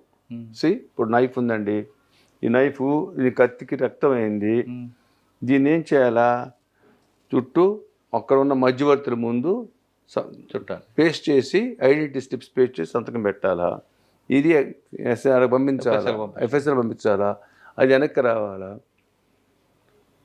నిన్న ఒక మన్మధరావు జస్టిస్ మన ఆయన రిటైర్డ్ జడ్జి అండి, పేరు గుర్తు రావట్లేదు, ఏమన్నారు, identity of the weapon is not establish అని కొట్టేశారు. నెల్లూరు మర్డర్ కేసు ఒకటి. నువ్వు పంపించిన వెపను, నువ్వు సీజ్ చేసిన వెపను ఒకటిని ప్రూవ్ కాలేదు. ఎందుకు కాలేదు? ఐడెంటిటీ స్లిప్స్ లేవు. There is chance of planting a weapon. అంటే ఇన్వెస్టిగేటింగ్ ఆఫీసర్స్కి క్లాసెస్, డిఫెన్స్ కౌన్సిల్ తోటి మంత్లీ వన్స్ క్లాసెస్ పెట్టాలా. ఫేమస్ అడ్వకేట్స్ ఎలా ఉంటారంటే థ్యాంక్లెస్గా చేస్తారు జాబ్స్ వాళ్ళు, ఎవరికి ఎలా సలహాలు అలా ఇస్తారు. సీనియర్ అడ్వకేట్స్ తోటి ఎట్లా, how to get a conviction, let us not bother about conviction, how to complete perfect, how to do good investigation. అంటే కేస్ స్టడీస్ పెట్టుకుంటూ చేయాలి. సార్ ఇప్పుడు 307 ఉంది, మీరు చెప్తున్నట్లుగా 302 కాకుండా 307 అవ్వచ్చు, 324, 326 కర్రతో కొడతాడు. ఆ కర్రను కూడా సీజ్ చేయాలని ఒక ఆఫీసర్ చెప్తాడు. సీజ్ చేస్తేనే కన్విక్షన్ వస్తుందని. ఆ స్పాట్లో, ఆ మూమెంట్లో కర్ర దొరకదు, ఇంక వేరే కర్ర పెడుతుంటారు. ఇప్పుడు ఆ కేసు నిలబడుతుంది అంటారా? యాక్చువల్గా ఇప్పుడు కర్ర దొరకాలి, కర్ర దొరకందే కన్విక్షన్ లేదనేది ఒక భ్రమ. 4 ఐ విట్నెసెస్ కర్రతో కొట్టారని చెప్పారండి. ముద్దాయి కర్ర ఇసిరేశాడు, కర్ర దొరకలేదు, కర్ర దొరకపోతే శిక్ష అయ్యకూడదు. ఎవరు చెప్పారన్నమాట? కొంతమంది ఆఫీసర్లు ఏమంటారంటే ఖచ్చితంగా కర్రను సీజ్ చేయండి, ఆ కర్ర కానీ లేదా ఒక కత్తి కానీ అటు పోతూ పోతూ ముద్దాయి చెరువులో పడేస్తాడు. ఆ ప్రాపర్టీ రికవర్ అయితేనే మనకి కన్విక్షన్ వస్తుంది. కాబట్టి ఆ చెరువులో నీళ్ళు కూడా తోడించే వాళ్ళు కొంతమంది ఉన్నారు. ఇప్పుడు మీ కార్పస్ డెలెక్ట్ అని మీరు వినుంటారు. కార్పస్ డెలెక్ట్ అని శవం ఉండదు, మర్డర్ కేసు ఛార్జరు, శిక్షలు పడ్డాయి కూడా ఉన్నాయి. మీరు అతను వెళ్ళాడితో పాటు లాస్ట్లో పలానా చోట నుంచి అతను కనపట్టలేదు, కన్విక్షన్ ఇచ్చిన కేసులు ఉన్నాయి. ఇప్పుడు నైఫ్ సీజ్ చేయదగ్గ పరిస్థితుల్లో సీజ్ చేయాల్సిందే. సీజ్ చేయకపోవటం అనేది ఫ్యాటల్ అవ్వచ్చు. But at the end of the day మీరు మిగతా సాక్ష్యాలు, మంచి సాక్ష్యాలు పెట్టారనుకోండి, ఎందుకు రాదు conviction? It is not mandatory that you should do immaculate investigation. కానీ మీలాంటి డిఫెన్స్ వాళ్ళు అడుగుతారు కదా, క్లయింట్ నాకు ఆ కర్ర లేదు కాబట్టి, కత్తి లేదు కాబట్టి, లేదా బాడీకి హెడ్ లేదు కాబట్టి ఈ కేసులో కొట్టేయండి, ఇది బాడీ. ఏం సార్ అది? ఇప్పుడు పలానా ఎల్ఐ చనిపోయాడు, ఎల్ఐఏ బ్లడ్ తీసుకోండి, ఎల్ఐఏ కూతురు బ్లడ్ తీసుకోండి, డిఎన్ఏ టాలీ అవుద్ది కదా, తల ఎందుకండి? కానీ గతంలో గుంటూరు జిల్లాలో, పల్నాడులో కొన్ని కేసులు. అవును, పల్నాడు జిల్లా మొత్తం కూడా ఎంఓ ఏంటంటే తల లేకుండా చంపేస్తారు. సిరీస్ కూడా వచ్చింది, నేను చదివాను. ఎందుకంటే ఐడెంటిటీ ఎస్టాబ్లిష్ కాదని. అట్లాంటి కేసులో కూడా ఏం చేసేవాళ్ళు అంటే పచ్చబొట్టు ఒకటి వేయించేది. అవును, పృథ్వీనారాయణ పృథ్వీనారాయణ కేసు నేను చేశాను. పృథ్వీనారాయణ ఇక్కడ డిఎస్పీగా ఉన్నప్పుడు చిన్నగద్దాన ఊర్లో ఫైరింగ్ ఓపెన్ చేశారు, 2 చనిపోయారు. అవును, మెజిస్టేరియల్ ఎంక్వైరీ ఒంగోలులో జరిగింది. నేను దాంట్లో డిఫెన్స్ చేసి కొట్టే ఇచ్చాను. ఎంక్వైరీలో నాట్ గిల్టీ అని చేయించాం. ఓకే, పోలీసులు చేసిన కొన్ని పనుల్లో మీరు వాళ్ళని కాపాడిన కేసులు ఉన్నాయి, ఒకసారి చెప్పండి. పృథ్వీనారాయణ గారితో పాటు ఆల్మోస్ట్ ఆల్ ఒంగోలులో ఒక 50 పోలీస్ కేసులు ఉన్నాయనుకోండి, 30 నేనే చేసి ఉంటాను. బాగా గుర్తుపెట్టిన కేసు చెప్పండి. అంటే వాళ్ళకి జైలుకి పోకుండా కాపాడారట కదా. మర్డర్ కేసులో కాపాడారు. ఒక క్రిమినల్ని చంపేశారు చీరాల్లో. శ్రీధర్ రెడ్డి అని ఇప్పుడు రిటైర్ అయిపోయి డిఎస్పీ రిటైర్ అయిపోయి ఉన్నాడు. శ్రీధర్ రెడ్డి చాలామంది కాపాడారు. అంటే ఏమవుతుందంటే దాంట్లో ప్రాథమికంగా పోలీసుల మీద కేసులు ఎందుకు కొట్టేయబడతాయంటే లైన్ ఆఫ్ ఇన్వెస్టిగేషనే కొద్దిగా షాబీగా ఉంటుంది. అంటే వాంటెడ్లీ అది యూ కెన్ ఇన్ఫర్ ఇట్. షాబీగా ఉంటుంది. తర్వాత విట్నెస్లు అందరూ వీళ్ళకి అనుకూలమైన విట్నెస్లే ఉంటారు. కంప్లైంట్ వీళ్ళే ఉంటాడు. ఆ చివరికి వచ్చేసరికి ట్రయల్ 10 ఏళ్ళ తర్వాత వస్తుంది ట్రయల్. ఎందుకంటే వీళ్ళు అక్కడ స్టే అని ఇక్కడ స్టే అని 197 శాంక్షన్ లేదని అదని ఇదని ట్రయల్కి వచ్చేటప్పటికి ఒక 6 విట్నెస్ చచ్చిపోయి ఉంటారు. సో పోలీసు అంటే ఒక్కటి సార్ అదే చెప్పాను మీకు, ఇన్వెస్టిగేషన్ కంప్లీట్ అయ్యి ఛార్జ్షీట్ పడిన తర్వాత with in a short span trial జరిగితే చాలా ఎఫెక్టివ్గా ఉంటుంది. కొట్టేశారంటారా, శిక్ష పట్టమంటారా, ఇవన్నీ వేరే. Delay in conducting trial is always causing great injustice to the criminal system, justice system. Trials ఎర్లీగా బిగిన్ అయితే, ఇప్పుడు కంటెస్ట్ అయితేనే ఒక లాయర్కి రెప్యుటేషన్ వస్తుంది, మజా ఉంటుంది, ఇండస్ట్రీ ఉంటుంది. అందరు హాస్టైలు మన జూనియర్ పంపించిపోయి చేసిరారు అంటాం మేము. కరెక్టే. అది ఆడుకుందంటే మీకు కూడా వెళ్ళాలి, బ్రెయిన్ యూజ్ చేయాలి. నాట్ ఓన్లీ దాట్, ఇప్పుడు ప్రాసిక్యూషన్ వ్యవస్థ లేకపోతే డిఫెన్స్ వ్యవస్థ లేదు, డిఫెన్స్ వ్యవస్థ లేకపోతే ప్రాసిక్యూషన్ వ్యవస్థ లేదు, ఈ రెండు వ్యవస్థ లేకపోతే న్యాయ వ్యవస్థ ఉండదు. సో ఈ క్వెస్ట్ ఫర్ జస్టిస్ అంటుంది, రిక్వెస్ట్ ఫర్ జస్టిస్. మన ప్రయాణం న్యాయాన్ని, ధర్మాన్ని వెతుక్కుంటూ వెళ్తున్నాం మనం. దీంట్లో 3 కోణాలు, న్యాయమూర్తి, ప్రాసిక్యూటరు, డిఫెన్స్. సో చప్పగా ఎప్పుడు ఉంటుంది, హాస్టల్ అయితే చప్పగా ఉంటుంది. మంచి విట్నెస్ కంటెస్ట్ ఉండాలి, న్యాయమూర్తికి కూడా మంచి మెదడుకు మేత ఉండాలి, మంచి హానెస్ట్ డిఫెన్స్ కౌన్సిల్. హానెస్ట్ అంటే ఎలా ఉంటుందంటే బాగా రికార్డ్ చదవటం, కంప్లీట్గా నేరస్థలం వెళ్ళటం, స్పాట్ చూసి రావటం, అక్కడ నేరం జరిగిన ప్లేసు, ముద్దాయిలు ఎటు నుంచి వచ్చారని రాశారు సీడీలో, పోలీసు వాళ్ళు ఎన్నింటికి వచ్చారని ఉంది, అక్కడ ఈవినింగ్ లైట్ ట్యూబ్ లైట్లు ఉన్నాయని ఊడిని బొమ్మలు వేసారా, అది కూడా కొడుతుంది కదండి. ఎందుకు ఉండదు? ఇప్పుడు ఈస్ట్లో ట్యూబ్ లైట్, వెస్ట్లో ఇంకొక లైట్ ఉందంటారు, సీన్ ఆఫ్ ఎఫ్స్ రాస్తారు, కానీ మీరు వెళ్ళేసరికి ఉండదు. అక్కడ స్తంభాలే ఉండవు. అలా ఒక డిఫెన్స్ కౌన్సిల్ రికార్డు క్షుణ్ణంగా చదివి నేరస్థలం చూసి ప్రాబబిలిటీస్ మనం how to improbabilize the prosecution case, how to project this witness, the interested witness, how to prove that he is a planted witness, how to prove that he is a partisan witness, how to prove that he is improbable. Defence లాయర్కి ఒక అనితర బాధ్యత ఉన్నది. ఏదో వచ్చాడు, fee పెట్టాము, రే సాక్షులతో మాట్లాడుకోరా, ఇది కాదు. ఎట్లా ఎఫ్ఐఆర్ ఎట్లా వచ్చింది, కోర్టుకి ఎన్నింటికి వచ్చింది, ఎన్నింటికి రిజిస్టర్ చేశారు, మెజిస్ట్రేట్ ఇప్పుడు ఎండార్స్ చేశాడు, ఈ డిలే మనం ఉపయోగించవచ్చా లేదా, ప్రాపర్టీ ఫారంలో లేకపోతే మహజర్లో తర్వాత ఫిలప్ చేశారు డేట్లు, ఇంకులు మారుతుంటాయి, ఒకసారి 6:30 PM అని తర్వాత వేస్తాడు, ముందు రాసేసుకుంటారు. ఇవన్నీ కూడా డిఫెన్స్ లాయర్ క్షుణ్ణంగా రికార్డ్ చదివితేనే అందులో మజా ఉంటుంది. మజాయే కాకుండా మన వృత్తికి మనం ధర్మం చేసినట్టు. ఓకే సార్, మీ సర్వీస్లో చాలా కేసులు చెప్తున్నారు, ఇంకా మీరు బాగా ఎఫర్ట్ పెట్టిన తర్వాత కూడా కన్విక్షన్ వచ్చిన కేసు ఉందా? ఎందుకుండవండి, బ్రహ్మాండంగా ఉంటుంది. నేను ఈ మధ్య ఒక కేసు చేశాను, డౌరీ డెత్ కేసు. ఆ కేసులో 304B 498A. ఆ కేసులో సో హ్యాపెండ్ అమ్మాయి బర్త్డేను ఆయన మీద ఉంటుంది కదా, చెప్తా మీకు, I will come to that point. చనిపోయిన అమ్మాయికి ఒక ఆడపిల్ల ఉంటుంది, కొద్దిగా నల్లగా ఉందని, పిల్ల నచ్చట్లేదని, ఏదో వాళ్ళు అమ్మాయిని తిడుతున్నట్టుగా కేసు బిగిన్ అవుతుంది. ఆ అమ్మాయి తల్లిదండ్రులు ఆ ఊర్లో ఉండరు, ఐ విట్నెస్ లేరు, అమ్మాయి ఆ హాస్పిటల్లో చేరుతుంది, అక్కడ తగాదా పడుద్ది వాళ్ళకి. నేను తీసుకెళ్ళనంటాడు కాపురానికి, తీసుకొచ్చుకుంటాడు, ఆ ఊర్లో ఉంటాడు, బాగానే ఉంటారు. ఆ రోజు అబ్బాయి ఊర్లో ఇంట్లో ఉండి బయటికి వెళ్తారు. వాళ్ళ అమ్మ నాన్న ఎక్కడ బజార్కి వెళ్తారు. వాళ్ళ అమ్మ ఉంటుంది. ఈ అమ్మాయి బిడ్డకి అన్నం పెడతా ఉంటుంది. ఈవినింగ్ 5:30 అట్లా అన్నం పెడతా ఉంటుంది. పక్కింటి ఆమె కూడా అమ్మాయితో కూర్చొని ఉంటుంది. తర్వాత అమ్మాయి పరిగెత్తుకుంటా వెళ్ళి అక్కడ మెట్టు లేని బావి ఉంటుంది. మెట్టు లేని బావి అంటే పేరపెట్ట వాళ్ళు ఉండదు, దాంట్లో దూకుతూ చనిపోద్ది.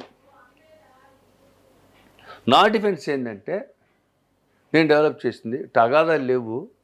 కాళ్ళు ఏదో చిన్న చిన్న తగాదాలు ఉన్న నేరాన్ని అట్రాక్ట్ చేసిన తగాదా కాదు. ఆఫ్ ఆల్ అమ్మాయి మేకని ఎంబడబడుతూ మేకడు పోయింది, ఇంట్లో మేక. ఆ మేకని ఎంబడబడుతూ పోయి స్లిప్ అయ్యి బావిలో పడిపోయిందండి. మీ పిల్లి మా ప్లీ చాలా బ్యూటిఫుల్గా చేశాను నేను. ఎందుకంటే విట్నెస్ మా వాళ్ళే కాబట్టి, అబ్బాయి బంధువులు కాబట్టి వాళ్ళు కూడా ఆ అబ్బాయికి అనుకూలంగానే చెప్పారు. అమ్మాయి బిడ్డను మాకు ఇచ్చింది, అమ్మాయి పిన్ని వెళ్ళి మేకను తెచ్చుకోవాలని పరిగెత్తుకుంటూ వెళ్ళింది. అంతవరకు అంటే వాళ్ళు చూసారో చూడదు నాకు తెలియదు. వాళ్ళంతా వీటికి రిలేటెడ్, ముద్దాయికి రిలేటెడ్. కానీ ఆ బావిలో ఈ డెడ్ బాడీ ఇప్పుడు మేక కూడా ఉందా? మేక మిస్ అయిందని కదా, మేక జంప్ అయింది, బావిలో పడింది. So our defence is rejected totally. ముగ్గురికి అలా వేసాడు, 7 ఏళ్ళు వేసారు. ఇది కొంచెం ఫన్నీగా ఉంది కదా సార్. ఇంకా సీరియస్గా ఎఫర్ట్ పెట్టింది ఉందా ఏమైనా? సీరియస్ ఎఫర్ట్ అంటే నా మనస్సాక్షికి నేరం చేయలేదన్న శిక్ష పడ్డ కేసులు ఒకటారా ఉంటాయి. ఏంటంటే ఇప్పుడు ఒకటండి, నేను చెప్తున్నా మీకు, న్యాయమూర్తి కోణం మనకు తెలియదు. అవును, మన కోణము, పీపీ కోణము, న్యాయమూర్తి కోణము అలా ఉంటుంది. మాకు కొంతమంది న్యాయమూర్తులు ఉంటారు, వాళ్ళకి somehow conviction bent of mind ఉంటుంది అన్నమాట. మనం ఇంకోటి చెప్తా మీకు, అన్నిటికంటే వాడి ముఖాన్ని అదృష్టం ఉండాలి, స్టాంప్ ఉండాలి. అది లేకపోతే ఎవడేం చేయలేదు. సార్ మీ సర్వీస్లో చాలామంది క్లయింట్స్కి ఉన్నారు, మీకు చంపిన తర్వాత మీ దగ్గరికి వచ్చి సరే జరగాల్సింది జరిగిపోయింది, ఏదో అన్ఎక్స్పెక్టెడ్గా జరిగింది అని చెప్పేవాళ్ళు ఒక వర్గం ఉంటుంది. లేదు సార్ వాడు నన్ను టార్గెట్ చేశాడు కాబట్టి నేను ప్రీ ప్లాన్డ్గా రెక్కి వేసి చంపాను అని ఫ్యాక్ట్ చెప్పేవాళ్ళు ఒకరు ఉంటారు. మూడోది, నేను ఇంకా చంపబోతున్నాను, నాకు మీరు హెల్ప్ చేయగలరా అని అడ్వైస్ చేసుకుని కూడా ఉంటారు. ఈ ముగ్గురు ఎవరైనా వస్తుంటారా? 3 రకాల వాళ్ళు వస్తారు. అయితే సార్ ఇట్లా నా భార్య నా ప్రాణం పోతుంది సార్ అంటే, నేను నెవర్ అడ్వైజ్డ్ ఎనీబడి. అడ్వైస్ ఎందుకంటే వాళ్ళు కొంతమంది లాయర్లు ఏం చెప్తారంటే, నాకు 1,00,000 ఇచ్చిపోరా నేను తెలుసుకుంటానంటాడు. నేనేమంటానంటే, బాబు నువ్వు నాకు ఇది చెప్పొద్దు. నాకు వచ్చారు పీపుల్ హ్యావ్ కమ్, మేము ఎల్లుండి పలానా చోట పలానా చేయబోతున్నాం సార్, నువ్వు నాకు చెప్పక బాబు వెళ్ళిపోయా. ఎందుకంటే సమ్ టైమ్స్ మేము కూడా మాది కూడా ఇన్వాల్వ్మెంట్ వచ్చింది. అప్పుడు మీరు క్రైమ్లో ఇన్వాల్వ్ అయిన డెఫినెట్గా. సపోజ్ సీసీ కెమెరా ఉన్నాయనుకోండి మా ఇంటి చుట్టూ, ఉంటాయి, డెఫినెట్గా ఉంటాయి. ఇది recent trend, CC camera is order of the day. 1 గంట ముందు నేరం ముందు లాయర్ గారి ఇంటి ముందుకు వచ్చినట్టుగా సీసీ కెమెరాలు అంటే ఏమిటి అర్థం? ఫోన్ చేసినా చాలు కదా. So with all respect to my community, there are advocates. ఎందుకు మర్డర్లు జరుగుతున్నాయండి? అడ్వకేట్ ఎందుకు చంపుతున్నారండి? ఎలా ఉండాలి అడ్వకేట్ అంటే? మనం తామరాకు మీద నీటి బుట్లాగా ఉండాలి లీగల్ ప్రొఫెషన్ అంటే. We cannot share the passion and worry of accused. Right, మనకెందుకు సార్? నేను చెప్పిన 3 రీజన్లో ఒక్కొక్క రీజన్ చెప్పండి, ఎవరు వచ్చారు? పేరు రివీల్ చేయకుండా చెప్పండి. ఫస్ట్, అన్ఎక్స్పెక్టెడ్గా ఏదో చిన్న విషయంలో గొడవ జరిగింది, నేను మర్డర్ చేశాను, నన్ను ఏదో రకంగా బయటపడింది అనే ఒక రీజన్ ఉంటుంది. ఆ రీజన్లో ఎవరైనా వచ్చారు మీ దగ్గర? డెఫినెట్గా ఎక్కువ ఆశాతమేనా? నేను రాగానే ఫస్ట్ నాకు ముందు నా సాటిస్ఫాక్షన్ కోసం ఎలా జరిగిందో చెప్పు. నువ్వు ఎలా చెప్పకపోతే నేను డిఫెన్స్ బిల్డప్ చేయలేను. కొంతమందిది హానెస్ట్గా ఉంటుంది, కొంతమందిది వీడు ఇంత ఈ కేసు చేయకూడదురా పెదవ, వీడు ఇంత దుర్మార్గంగా చంపాడే అని అనిపిస్తుంది. వాడు చెప్తాడు, ఇద్దరం తాగున్నాం సార్, వాడు ముందెళ్ళి వచ్చాడు ఆ అమ్మాయి దగ్గరికి, మళ్ళీ నన్ను పోతాడు, నన్ను అడ్డం అంటే ఎట్టంటారంటే రిఫ్రాఫ్ ఉంటారు కదా, ఫుల్గా తాగి ఉంటారు, ఎవరో ఒక అమ్మాయిని తెచ్చుకుంటారు, అక్కడక్కడ డెవలప్ అవుద్ది తాగాదు. అక్కడక్కడ డ్రింక్ చేయటం వల్ల ఆ మత్తులో వాడు ఫస్ట్ అమ్మాయి ఇక్కడికి వెళ్ళొస్తాడు, మళ్ళీ నేను వెళ్తాను సార్ అంట, వెళ్తాను బాబాయ్ అంటాడు, నువ్వేం లేదని ఇద్దరు కొట్టుకుని వీడిని కొడతాడు. దట్ ఈస్ పవర్ ఆఫ్ మూమెంట్లు జరిగినాయి. కొన్ని ప్లాన్డ్గా మ్యాథమెటికల్గా కుటుంబ తగాదాల నేపథ్యంలో వీళ్ళ కుటుంబం చంపుకుంటారు, కేసు కొట్టేసుడుతో కేసు, కోర్టు ఒక 2 ఏళ్ళు గ్యాప్ ఇచ్చి వాళ్ళు నలుగురిని చంపుతారు. ఆ తరహా కూడా వస్తుంటారు మీ దగ్గర? సలహా కాదు, ఆ తరహా నేరం చేసిన ఎందుకు రారండి? 44 సంవత్సరాల జీవితంలో నా లీగల్ ప్రొఫెషన్లో ఎన్ని దారుణమైన కేసులు వచ్చి ఉంటాయి అంటారు. చిన్న బాగా గుర్తుండిపోయిన కేసు చెప్పండి. మరి ఇంత చిన్న కారణానికి ఇంత పెద్ద హత్య జరిగింది అనేది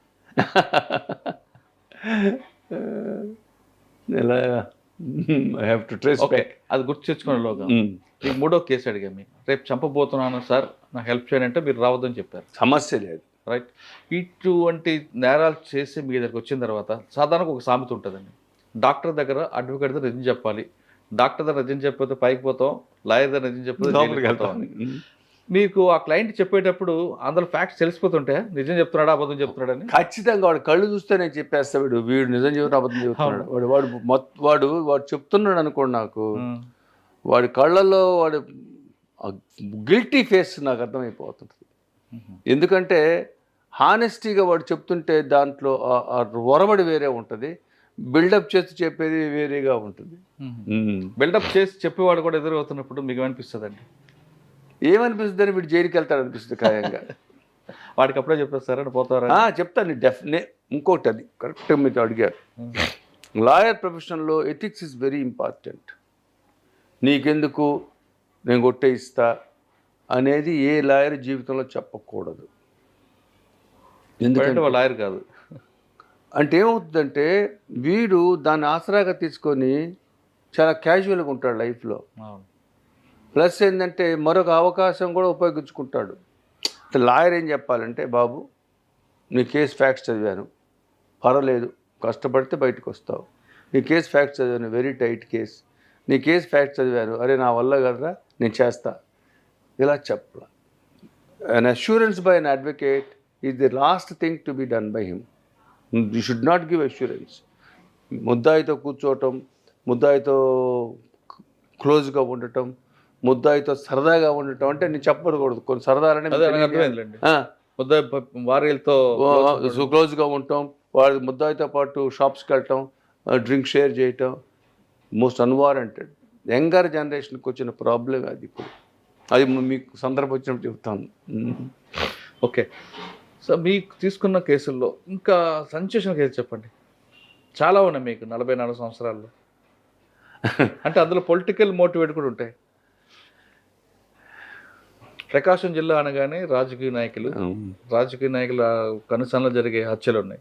పేర్లు చెప్పట్లేదు, మీరు పేరు కూడా మీరు చెప్పకుండా పవర్ఫుల్. సంతమాగులూరు అనే ప్రాంతంలో 6 మర్డర్స్ ఒకేసారి జరిగింది, సిరీస్ ఆఫ్ మర్డర్స్.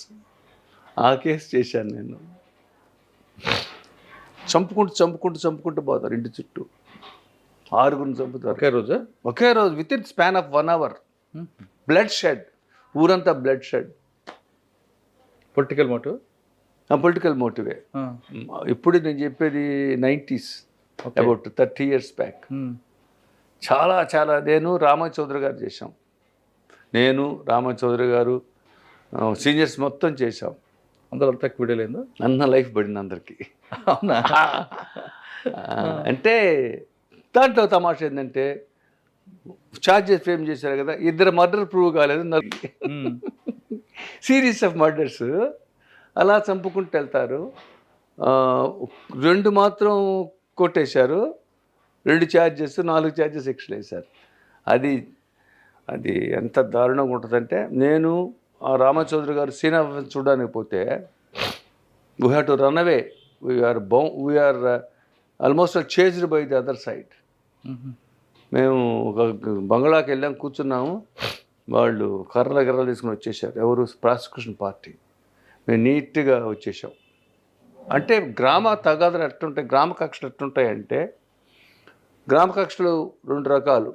ఒకటి కుటుంబ కక్షలు, ఒకటి స్త్రీ కక్షలు, ఒకటి ఆస్తి కక్షలు. ఆల్మోస్ట్ గ్రామాలు ఇవే ఉంటాయి. ఆధిపత్య పోరు ఉండదా? అదే కుటుంబ కక్షలు అంటే కదా. అందువల్ల గ్రామాల్లో ప్రాబ్లం ఏంటంటే అట్ట చెప్తారు, సాక్షి ఇమ్మాక్యులేట్గా చెబుతాడు, ఎవడు హాస్టైల్ గాడు పర్ఫెక్ట్గా చెబుతాడు, నేరం చూశాడు కాబట్టి ఉన్నదోడు చెప్తాడు. It is very tough to wriggle out అట్లాంటి కేసుల్లో. అట్లాంటి గ్రామ కక్షల కేసులు ఎన్ని ఎలా ఉంటాయంటే మాకు నిద్ర లేని రాత్రులు ఎన్నో గడుపుంటాం మేము పైకి. After all we are human beings. రేపు ట్రయల్ ఉంది, రేపు 4 ఐ విట్నెస్లు వస్తున్నారు. ఐ విట్నెస్లో 2 ఇంజ్యూర్డు, 2 ఎవరు wife of the deceased, brother of the deceased, report ఇచ్చిన అతనేను వస్తున్నారు. రేపు కోర్టుకు వస్తారు, 4 వస్తారు. ఎట్లా చేయాలా అంటే ట్రూ కేసు, నేను నా అనుభవంలో చెప్తున్నాను, ట్రూ కేసు కనుక, ట్రూ ఎవిడెన్స్ కనుక ఇస్తే అట్లీస్ట్ 60% కన్విక్షన్స్ వస్తాయి. షాబ్ investigation, lethargic investigation, casual investigation, ఇవన్నీ కూడా ముద్దాయిలకి బెనిఫిట్గా మారుతున్నాయి. డిసీజ్డ్ పార్టీకి నష్టం జరుగుతున్నాయి. సార్, ప్రకాశం జిల్లాలో కేసులు జరిగితే డిఫెన్స్ సర్టిఫికేట్తో పాటు పబ్లిక్ ప్రాసిక్యూటర్లకి అవతల ఉన్న పొలిటీషియన్స్ బెదిరింపులు అన్నది వాస్తవం అంటారా? అటువంటి ఆ తరహా బెదిరింపులు ఎప్పుడైనా మీరు ఎదుర్కొన్నారు? అంటే ఒక్క కేసులో మాత్రం అది పొలిటికల్గా ఒంగోలు టౌన్కి వచ్చేసరికి మీకు ఇక్కడ కొంత ఆనెస్టీ ఉంది. పొలిటికల్గా మమ్మల్ని నన్ను ఎవరు చేయలేదు, చేయరు కూడా. ఎందుకంటే it depends upon my character. Right, me character మీకన్నా ముందు ఉంది కాబట్టి అది మీ ఒక్కరిదే కదా, మీ పేరెంట్స్ ఉంది కాబట్టి. అంటే ఒక మీ ఫాదర్, అదొక brand, this is a brand. అందువల్ల ప్లస్ అక్కడే చిన్న అడ్వాంటేజ్, నేను అట్లాంటప్పుడు ఈల్డ్ కావచ్చు, నన్ను ఎవరు పట్టుకోరుగా, ఈల్డ్ కావచ్చు. కాబట్టి నేను ఈ వృత్తిలో మీకు ఏం చెప్పాలంటే, ఒక న్యాయవాదికి bribing either through a woman or money or politics, ఇవన్నీ ఛాన్సెస్ ఉంటాయి. అది నాలో ఉన్న వీక్నెస్కే బానిస అవుతాను, కానీ నేను లేనప్పుడు నన్ను ఎవరు పట్టుకోలేరు. సో నా ఒక్కసారి మాత్రం, ఒక్క కేసులో మాత్రం నేను చాలా వర్రీడ్గా ఒంగోలు నుంచి వెళ్ళిపోయాను ఒక 4 రోజులు. ఎందుకంటే ఒంగోలు వదిలి వెళ్ళిపోయాను నేను. I have to save myself. They wanted to attack me. ముద్దాయి చనిపోయిన అతని బంధువులు నాకు తెలిసే నేరం జరిగిందని నా మీద ప్రయత్నం చేయబోయారని నాకు ఒక పోలీస్ ఆఫీసర్ చెప్పాడు. సో నేనే వెళ్ళిపోయాను. అఫ్కోర్స్ తర్వాత వాళ్ళు తెలుసుకున్నారనుకోండి. ఎలా ఉంటుందంటే your intelligence sometimes is your enemy. Your spark is your enemy sometimes. Sir, మీ సర్వీస్లో చాలామంది ముద్దాయిలు చూస్తుంటారు. వాళ్ళ మార్పు వచ్చి ఉంటుంది, లేదా యాపిచువల్గా మారే వాళ్ళు ఉంటారు, ఇన్ని రకాలు చూస్తుంటారు. కానీ టిపికల్ కేసులు కొన్ని ఎదురే ఉంటాయి మీకు. అరే వీడు ఇంత పర్ఫెక్ట్గా ఎలా చేశాడు రా అని మీకు కూడా ఆశ్చర్యం వచ్చేలా ఉందా ఎప్పుడైనా అటువంటి కేసులు ఎదురు? రీసెంట్గా ఒక క్రైమ్ స్టేజ్లో ఉంది, అది బెయిల్ స్టేజ్లో ఉంది. ఒక ఎక్స్ ఉంటాడు, సుబ్బారావు అని పేరు పెడదాం సార్, మొదలు ఎక్స్ అని చాలండి. ఎక్స్ ఉంటాడు. ఎక్స్ వాడు వ్యాపారాలు చేస్తుంటాడు. అది ఆ వ్యాపార సరళిలో ఒక స్త్రీతో సహజీవనం ఏర్పడుతుంది. ఆ అమ్మాయి కూడా చాలా బ్రిలియంట్ గర్ల్. అయితే ఆ అమ్మాయిని అతను అనుమానిస్తాడు. రీసెంట్గా అనుమానించడం మొదలు పెడతాడు. ఎందుకంటే rolling stone cannot be stopped. అంటే women with character, that's all. Once he does a character, it goes on. So వాడికి అనుమానం వస్తుంది. కానీ ఆ అమ్మాయి వాడి గ్రిప్లో పెట్టుకొని ఉంది. ఏది వాడి వ్యాపారాలు మొత్తం. ఇక లాభం లేదు, ఆమెని చంపేసేయాలని ప్లాన్ చేశాడు. చాలా మెటిక్యులస్గా ప్లాన్ చేస్తాడు వాడికి మంచి కారు ఉంటుంది, వాళ్ళిద్దరు ఒక ఏరియాలో ఉంటారు. ఆ అమ్మాయి మూమెంట్స్ వాడికి తెలిసి ఏం చేస్తాడు, నైట్ ఆమె స్కూటర్ మీద వస్తూ ఉంటుంది, ఇది కార్తో కొట్టేస్తాడు. ఎంత జాగ్రత్త కొట్టేస్తా అంటే వాడు సీసీ కెమెరా లేని ఏరియా చూసుకొని ఎవిడెన్స్ అనేది లేకుండా కొట్టేస్తాడు. కొట్టేస్తే అమ్మాయి చచ్చిపోద్ది. వీడు వెంటనే ఆ కారుని తీసుకొని వేరే ఊరు వెళ్ళిపోతాడు. నైట్కి నైట్ వేరే ఊరు వెళ్ళిపోతాడు. వాడు పగలంతా ఊర్లో ఉండడు, వేరే ఊరు కోర్టుకి వెళ్ళి వాయిదాకి వెళ్ళి వాయిదా చూసుకొని అక్కడి నుంచి ఇక్కడికి వాడు 3-4 గంటల్లో వస్తాడు. ఎందుకు? వాడు ఇంపాసిబిలిటీ కోసం, అతను వచ్చి చేయడానికి ఛాన్స్లెస్గా ఉండడానికి వాడు 3 గంటలు వచ్చేస్తాడు. ఆ ప్లేస్ ఇక్కడ నుంచి 6 hours జర్నీ పడుతుంది మామూలు నార్మల్ డ్రైవర్కి. వాడు కరెక్ట్గా 3 hours వచ్చేస్తాడు. వచ్చేసి గుద్దేస్తాడు. గుద్దేసి కారు తీసుకొని నైట్కి ఇంకో స్టేట్కి వెళ్ళిపోతాడు. అక్కడ కారు రిపేర్ చేస్తాడు, నీట్గా వస్తాడు. 4 రోజుల తర్వాత ఒంగోలుకి. తర్వాత ఏమవుతుంది, యాక్సిడెంట్ 304 చేయగానే రిజిస్టర్ అయింది కేసు. కదలటలా ముందుకు ఇన్వెస్టిగేషన్. ఎందుకనో పోలీస్ ఆఫీసర్కి అనుమానం వచ్చి అసలు వీడు ఊర్లో ఉన్నాడా లేదని ట్రేస్ చేస్తారు. వీడు 3 రోజులు ఉండడు ఊర్లో. సో చిన్నగా చూస్తే వీడి కారు ఉండదు, ఒంగోలులో వాడి ఇంటికి ఉండాల్సిన కారు ఉండదు, వీడు లేడు. చిన్నగా ఎంక్వైరీ చేసి ఆ కారు యాక్సిడెంట్ జరిగిందని, ఆ కారు రిపేర్కి తీసుకెళ్ళాడని తెలుస్తుంది. తర్వాత ట్రేస్ చేసుకొని ఆ కారుని తీసుకొచ్చి, ఇప్పటికీ కూడా ఆ కారు యాక్సిడెంట్ కార్ లాగా ఉండదు, రిపేర్ చేయించిన కార్ లాగా ఉంటుంది. అక్కడ వర్క్ ఆర్డర్ ఏం చేస్తాడు, మళ్ళా మీ చేత ఇస్తాడు, వాడి పేరు ఉండదు వర్క్ ఆర్డర్లో. సో ఇమాక్యులేట్ ముద్ద ఇమాక్యులేట్గా చేశాడంటే ఇదే మీకు. ఇప్పుడు ఆ కేసు ఏమవుతుందండి? ట్రైల్లో ఉందా? ఇంకా ట్రైల్కి రాలే. అంటే దేర్ ఆర్ సర్టన్ లింక్స్, అది కట్ చేయగలిగితే బయటకు వస్తాడు. ఇప్పుడు ఆ డిఫెన్స్ మీరు సర్టన్ లింక్స్ అక్కడ, అవి లింక్స్ నేను కట్ చేయగలిగితే బయటకు వస్తాడు, లేదంటే లోనకి పోతాడు.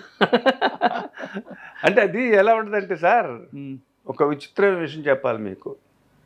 అంటే మిగతా సీనియర్ అడ్వకేట్స్ సంగతి నాకు తెలియదు.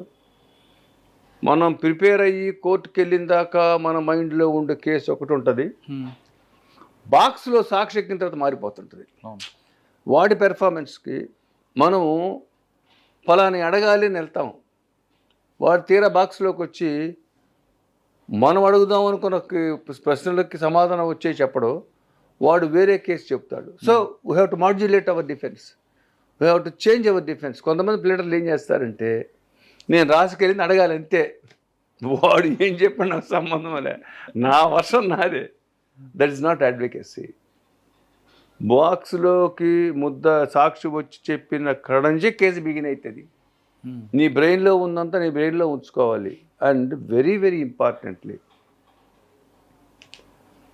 ఒక డిఫెన్స్ కౌన్సిల్ ఏమి అడగకూడదో తెలుసుకోవాలి ఫస్ట్. ఇది correct. What not to ask, then what to ask. ఎందువల్లంటే అడగకూడదని అడగకుండా ఉండేదే బెటర్ అడిగిన దానికంటే. అడగాల్సిన అడగకపోతే దిగులేదు, కానీ అడగకూడదని అడగడం అనేది it leads to his conviction. చిన్న ఎగ్జాంపుల్ చెప్తా మీకు. ఈవినింగ్ 8 o'clockకి రోడ్డు మీద పోతున్నాడు, కొట్టాడు, మర్డర్ జరిగింది అని అయిపోయింది. అక్కడ లైట్ గురించి ప్రాసిక్యూషన్ ఏమి డెవలప్ చేయలేదు, ఐఓ కూడా ఏం డెవలప్ చేయలేదు, ఏమి లేదు.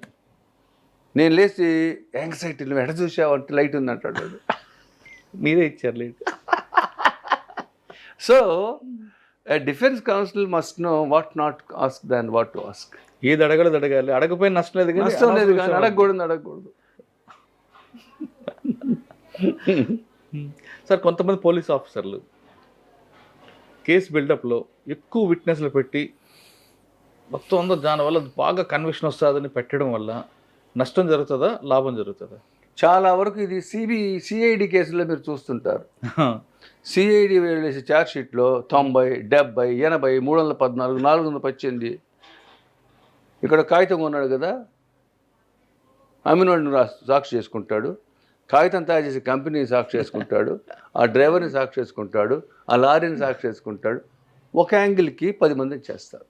సో నేనేమంటానంటే quantity is not important, quality is important. Right.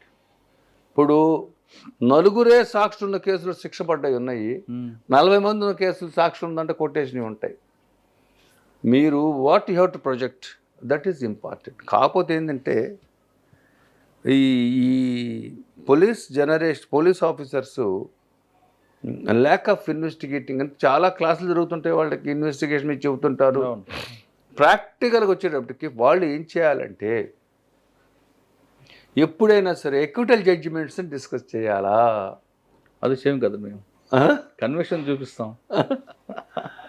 Police officers acquittal కేసులు చదవాలా? నేను ఎప్పుడప్పుడు మన ఒంగోలు పోలీస్ ఆఫీస్కి వెళ్తాను, నేను క్లాసెస్ చెప్తుంటాను. నేను వాళ్ళు అడుగుతుంటారు ఎట్లా ఇన్వెస్టిగేట్ చేయాలంటే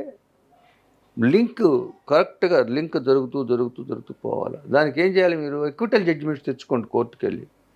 ఎందుకు కొట్టేశారు? ఆ ఫెయిల్యూర్ నుంచి సక్సెస్ తీసుకురావాలి. ఆ లూప్ హోల్ నువ్వు నెక్స్ట్ కేసులో లేదనుకో, ఒక పర్సంటేజ్ నీకు సక్సెస్కి రేటు పెరుగుతుంది. సో ఇట్ డిపెండ్స్ అపాన్ ఇప్పుడు depends upon how investigating officer reads the case. అంటే అక్కడ వాళ్ళకున్న ప్యాషన్ కూడా ఉండాలి కదండి ఆఫీసర్కి, హైవోకి. ఇప్పుడు మీరు అన్నట్లుగా బర్డెన్స్ ఎక్కువ ఉన్నాయి, ఆ బర్డెన్ వాళ్ళకు నెగ్లెక్ట్ అవ్వచ్చు. లేదు, కొంతమంది ఆఫీసర్లు అందులో ప్యాషన్గా తీసుకొని చేస్తే సక్సెస్ కూడా కనిపిస్తుంటుంది. దాని గురించి మనం ఎంత తక్కువ మాట్లాడుకుంటే అంత మంచిది.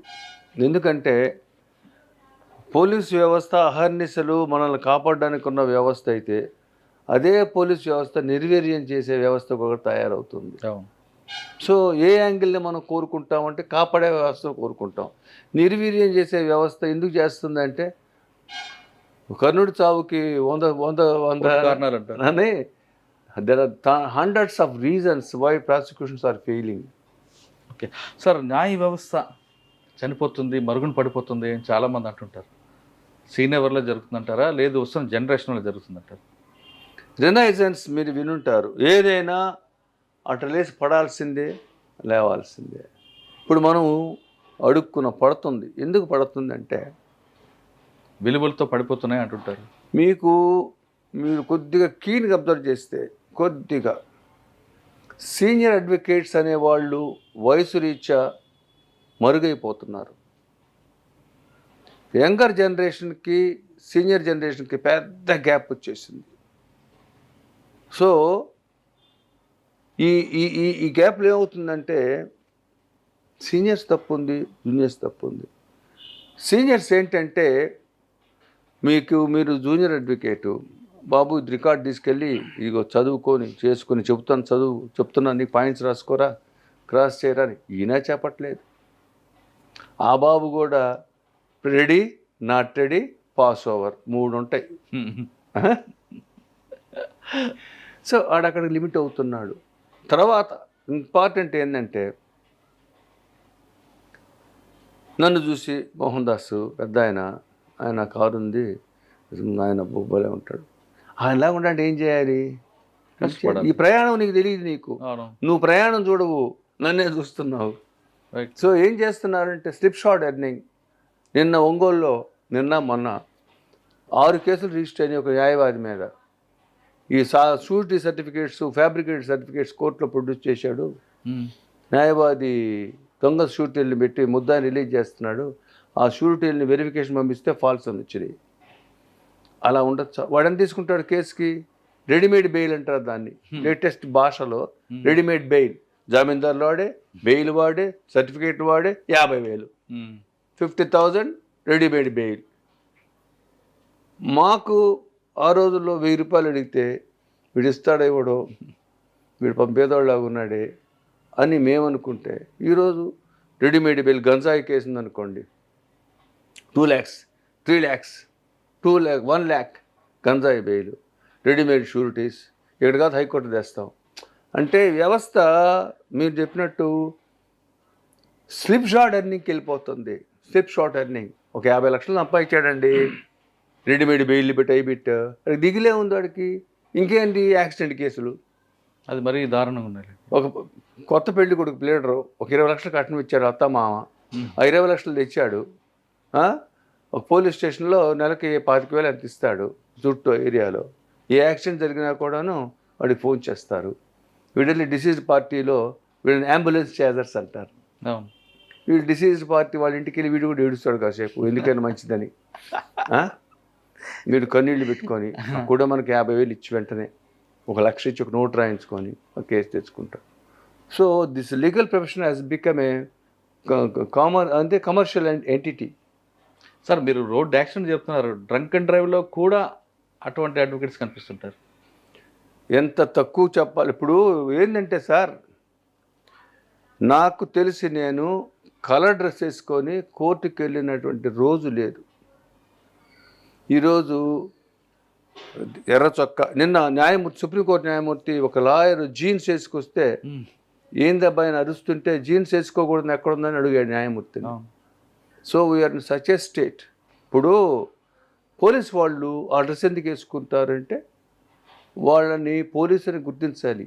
డాక్టర్లు యాప్రాన్ ఎందుకు వేసుకుంటారంటే ఆ డాక్టర్ని గుర్తించాలి. అడ్వకేట్స్ బ్లాక్ డ్రెస్ వేసుకోవాలంతే. If you don't love your profession, get out of the profession. నువ్వు ఉంటే ఎంత, లేకపోతే ఎంత. కరెక్ట్. ప్రొఫెషన్ డ్యామేజ్ కాకూడదు. అదే చెప్తున్నా మీకు ఇందాక. నిన్ను ఈ వృత్తి ఈరోజు ఇంత దూరం తీసుకొచ్చిందంటే నువ్వేం చేస్తున్నావు వృత్తికి? నీ కమిట్మెంట్ ఏది? జడ్జిల మీద పిషన్లు పెట్టడం, జనవరి ఫంక్షన్లో జడ్జి గారింటికి వెళ్ళి బొకేలు ఇవ్వటం. మనం రాకపోతే జనవరి 1 జరగదా సార్ జడ్జి గారికి? మనం పోకపోతే జరగదా? జరగదు. జడ్జి గారి కూతురు పెళ్ళికి ఎక్కడో బెల్గాంలో చేసుకుంటాడు, మనం పోవటం వాడికి. అంటే ఫస్ట్ లవ్ ది ప్రొఫెషన్. ప్రొఫెషన్కు ఉన్న ఎథిక్స్ని ప్రేమించు. నువ్వు పెర్ఫార్మెన్స్, ఇదిగో మర్డర్ కేసు, బాబు నేను చేయలేను నాయన, పెద్ద ఆయన పెట్టుకోమని చెప్పు. నీ వల్ల కాకపోతే నువ్వు ఒక మర్డర్ కేసు చేసి నిలువున ముద్దాయికి శిక్ష ఇచ్చావంటే నీకు సరుకు లేకుండా తప్పు కదా సార్. మీరు మర్డర్ కేసు వరకు వెళ్తున్నారు. జిల్లా కోర్టులో ఒక నిందితుడిని లేగానే ఒక అనుమాతిని పోలీస్ స్టేషన్ పెట్టినప్పుడు ఏబిఎస్ కార్పొరేషన్ వేయాలి.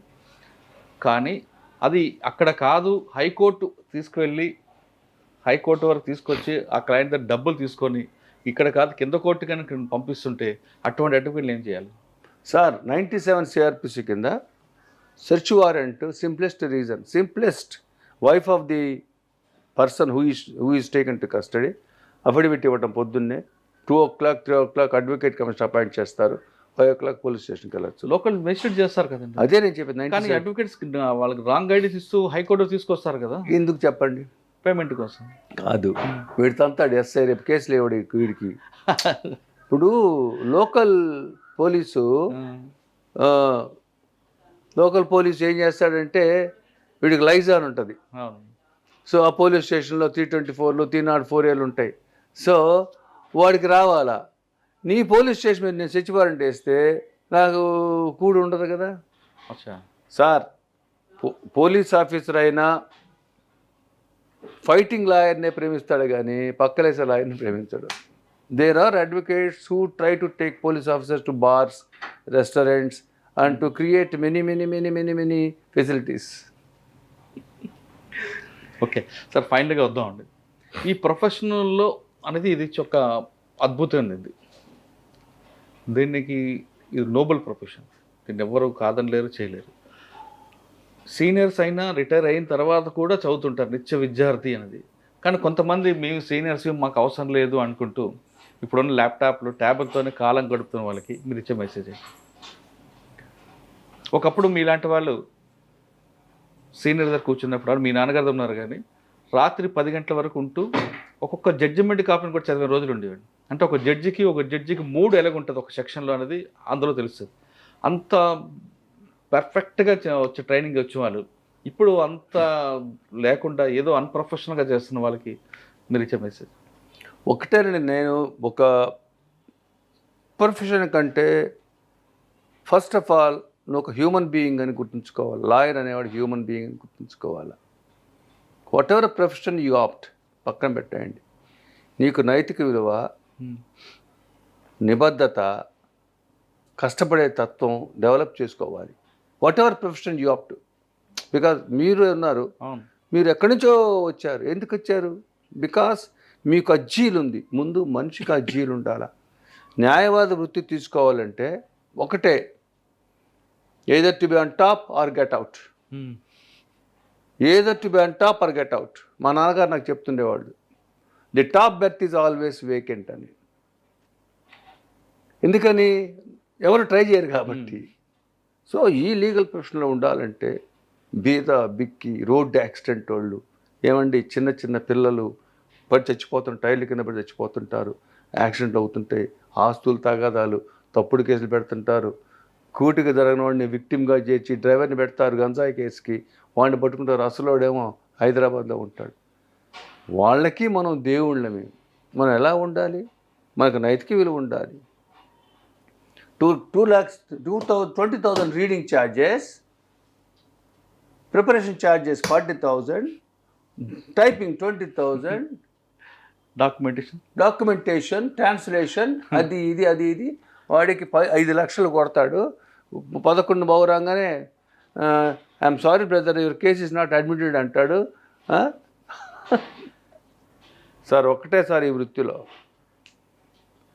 ఇందాక చెప్పాను మీకు, వృత్తి జీవించాలంటే న్యాయవాది ధర్మంగా, న్యాయంగా, నిబద్ధతగా, న్యాయమూర్తి చిన్న పిల్లవాడు, న్యాయమూర్తి కంటే ఆ స్థానానికి మనం విలువిచ్చి చెప్పాలి ఆ కేసుని.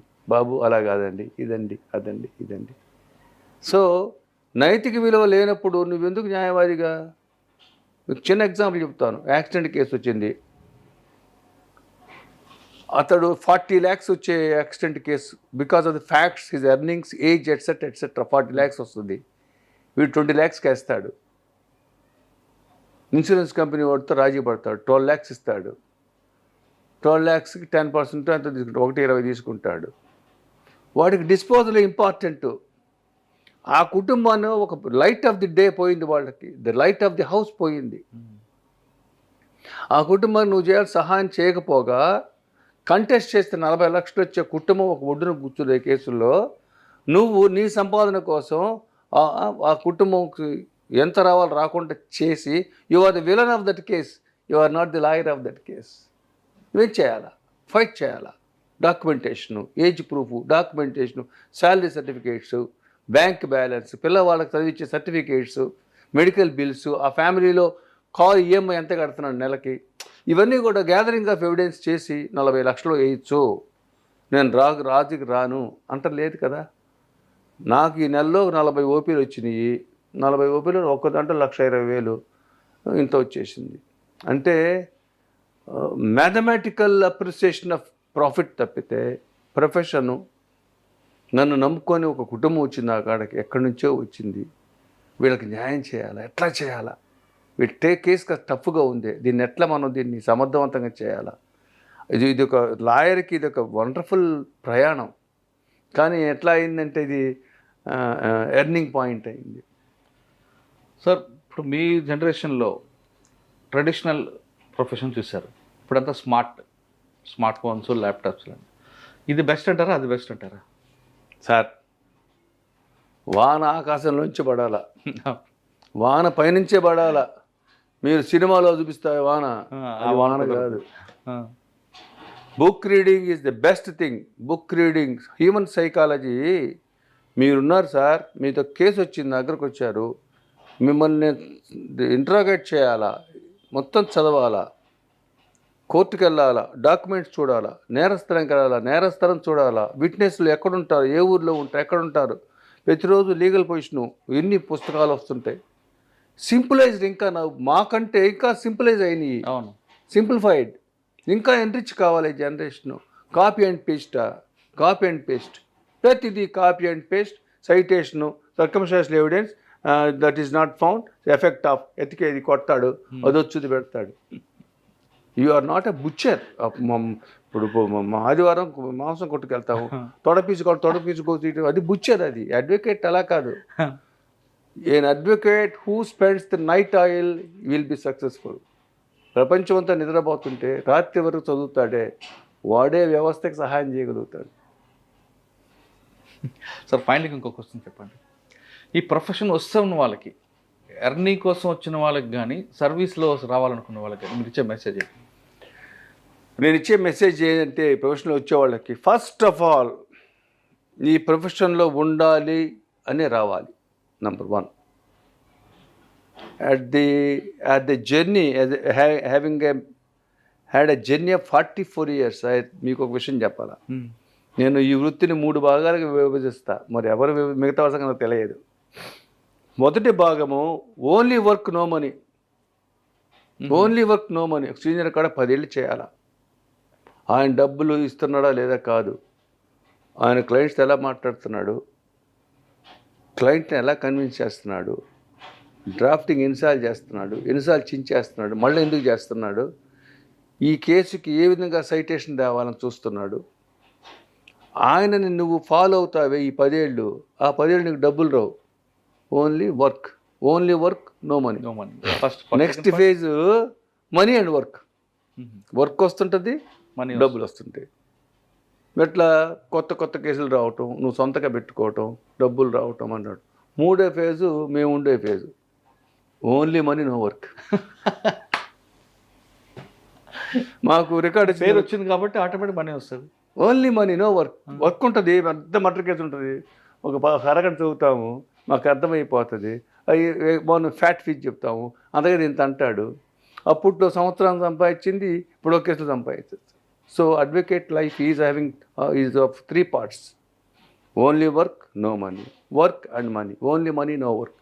అయితే ఈ సుదీర్ఘ ప్రయాణంలో honesty, integrity, commitment, development, great reading, తర్వాత దాని spontaneity is very important to legal profession. ఇవన్నీ కూడా సంతరించుకుంటే ఈ వృత్తిలో ప్రతి ఒక్కరు సక్సెస్ కావచ్చు. రెండోది very very important to young generation, నా సలహా, ఆ జడ్జి మంచోడు కాదు, ఆ ప్లేడర్ మంచోడు కాదు, ఆయనట్టు కాదు, never comment adversary, never comment the judge. Don't try to project your self. నువ్వు హంబుల్గా ఉంటే వన్ ఫైన్ డే నిన్ను తెత్తులు చూస్తారు. అన్యాయంగా కేసుల్లో ఇరుక్కున్న వాళ్ళకి న్యాయం చేయాలంటే ఖచ్చితంగా ఈ ప్రొఫెషన్ బెస్ట్ ప్రొఫెషన్ అంటున్నారు మోహన్ దాస్ గారు. కానీ ఇక్కడికి వచ్చినట్లు ఇందులోకి వచ్చిన తర్వాత 3 పార్ట్లుగా విభజించుకోవాలని చాలా స్పష్టంగా చెప్పారు. ఫస్ట్ నో వర్క్ ఉంటుంది, డబ్బులు రావు. రెండో ఫేజ్లో వర్క్ డబ్బులు 2 వస్తాయి. 3వ ఫేజ్లో పని ఉండదు, డబ్బులు వస్తాయి. 3వ స్టేజ్కి రావాలనుకుంటే ముందు మీ ఇంటిగ్రిటీ కరెక్ట్గా ఉండాలి, మీ యాటిట్యూడ్ కరెక్ట్గా ఉంటే 3వ స్టేజ్కి చాలా హ్యాపీగా వస్తారు. లేదంటే మిగతా క్రిమినల్స్ లాగే మీరు కూడా కష్టాలు ఎదుర్కొంటారంటే చెప్తున్నారు. ఖచ్చితంగా పేదవాళ్ళకి న్యాయం చేయాలంటే ఈ ప్రొఫెషన్కి రండి. మోహన్ దాస్ గారి లాగా ఒక రోల్ మోడల్ తీసుకుంటూ కమెంట్ చేయండి. ఇది ఈ వారం మోహన్ దాస్ గారితో ఎక్సలెంట్ ఇంటర్వ్యూ. వచ్చే వారం మరో గెస్ట్తో మళ్ళీ కలుద్దాం. అందరికి నమస్తే. Thank you sir. Thank you so much. Super అండి, సూపర్. నేను ఫుల్ ఎంజాయ్ చేశా. మరి ఇంటర్వ్యూ చూసిన వాళ్ళకి ఎంత ఎంజాయ్ చేసి చూడాలి. అంటే మీరు ఏదో చెప్పేవాడిని కాకుండా ప్రాక్టికల్గా ఒక్కొక్క పాయింట్ చెప్పుకొస్తున్నారు. Work no money, work money, third part no work full money. అంటే ఈ 3వ స్టేజ్ రావాలంటే ఖచ్చితంగా ఈ రెండు ఉంటే కదా సార్. 2 ఉండాలంటే కరెక్ట్ స్టెప్స్ చేసుకుంటూ రావాలి. రాత్రి 3వ స్టేజ్ రారు. రాత్రి 3వ స్టేజ్ రావాలనుకుంటే మీకు ఇంకోటి చెప్తాను. ఈ వృత్తిలో మిమ్మల్నే ప్రజలు డిసైడ్ చేస్తారు. మీ పెర్ఫార్మెన్స్ని ప్రజలు చూస్తారు. ప్రతి క్షణము మనం గమనించాల్సింది ఏంటంటే మనం ఒక సోషల్ గ్యాదరింగ్లో ఉంటాం. లీగల్ లాయర్ అనేవాడు కోర్టులో నేను కేసు చేస్తున్నాను అనుకోండి, అవతల వైపు చూస్తుంటాడు, జడ్జి చూస్తుంటాడు, వేరే కేసులో వాళ్ళ బంధువులు వచ్చినోడు కోర్టులో కూర్చొని ఉంటారు, వాళ్ళు చూస్తారు. సో మీ conduct it reflects amongst the clients. అంటే ఒక పువ్వు స్మెల్ కనపడదుగా, water it goes with air కనపడదు. లీగల్ ప్రొఫెషనల్ రెప్యుటేషన్ అంతే. నా రెప్యుటేషన్ రావాలంటే, వృత్తిలో రావాలంటే ఏమన్నా లేని శ్రమ చేయాల. హానెస్ట్. ఇప్పుడు ఒక కేసులో ఒక ఐఓకి నాకు ఎప్పుడు ఫైట్ ఉండేదన్నమాట. అతను మంచి ఆఫీసరు, అతను పెట్టిన కేసులన్నీ నాకే వస్తుండేవి. ఒక స్టేజ్లో ఒక పోలీస్ స్టేషన్లో నేను జూనియర్గా చేస్తున్నప్పుడు 20 కేసులు రిజిస్టర్ అయిన కొన్ని నెలల్లో 3-4 మిస్ అయ్యి మిగతా మొత్తం నాకు వస్తుండే. ఆయన ఏం చేశాడు, ఒక ముద్దాయిని పట్టుకొని దొంగతనం కేసులు ఉంగరం, వాడికి ఏం చెప్పాడు, రే దాసు గారు మీ లాయర్ కదా, ఆయన దగ్గరికి వెళ్ళి ఫీజు ఇచ్చుకోలేనని ఉంగరం ఇచ్చిరారా అని చెప్పాడు. ఇదేదో ఉంది కాన్ఫిడెన్స్ దీంట్లో. ఎందుకని నన్ను ట్రాప్ చేద్దాం. అదే అర్థమైందా. వచ్చాడు, అయ్యా నాకు లేదయ్యా ఉంగరం, అరే వద్దురా నాయన ఫ్రీగా చేస్తాను పోరా అన్న. I didn't take it. Had I taken it ఎట్లా ఉండేదో. మీకు వచ్చేసేవాడు, అట్లా వచ్చేసేవాడు. ఏదో కేసులో ప్రాపర్టీ మీ ఇంట్లో ఉంచాలని పెట్టేవాడు.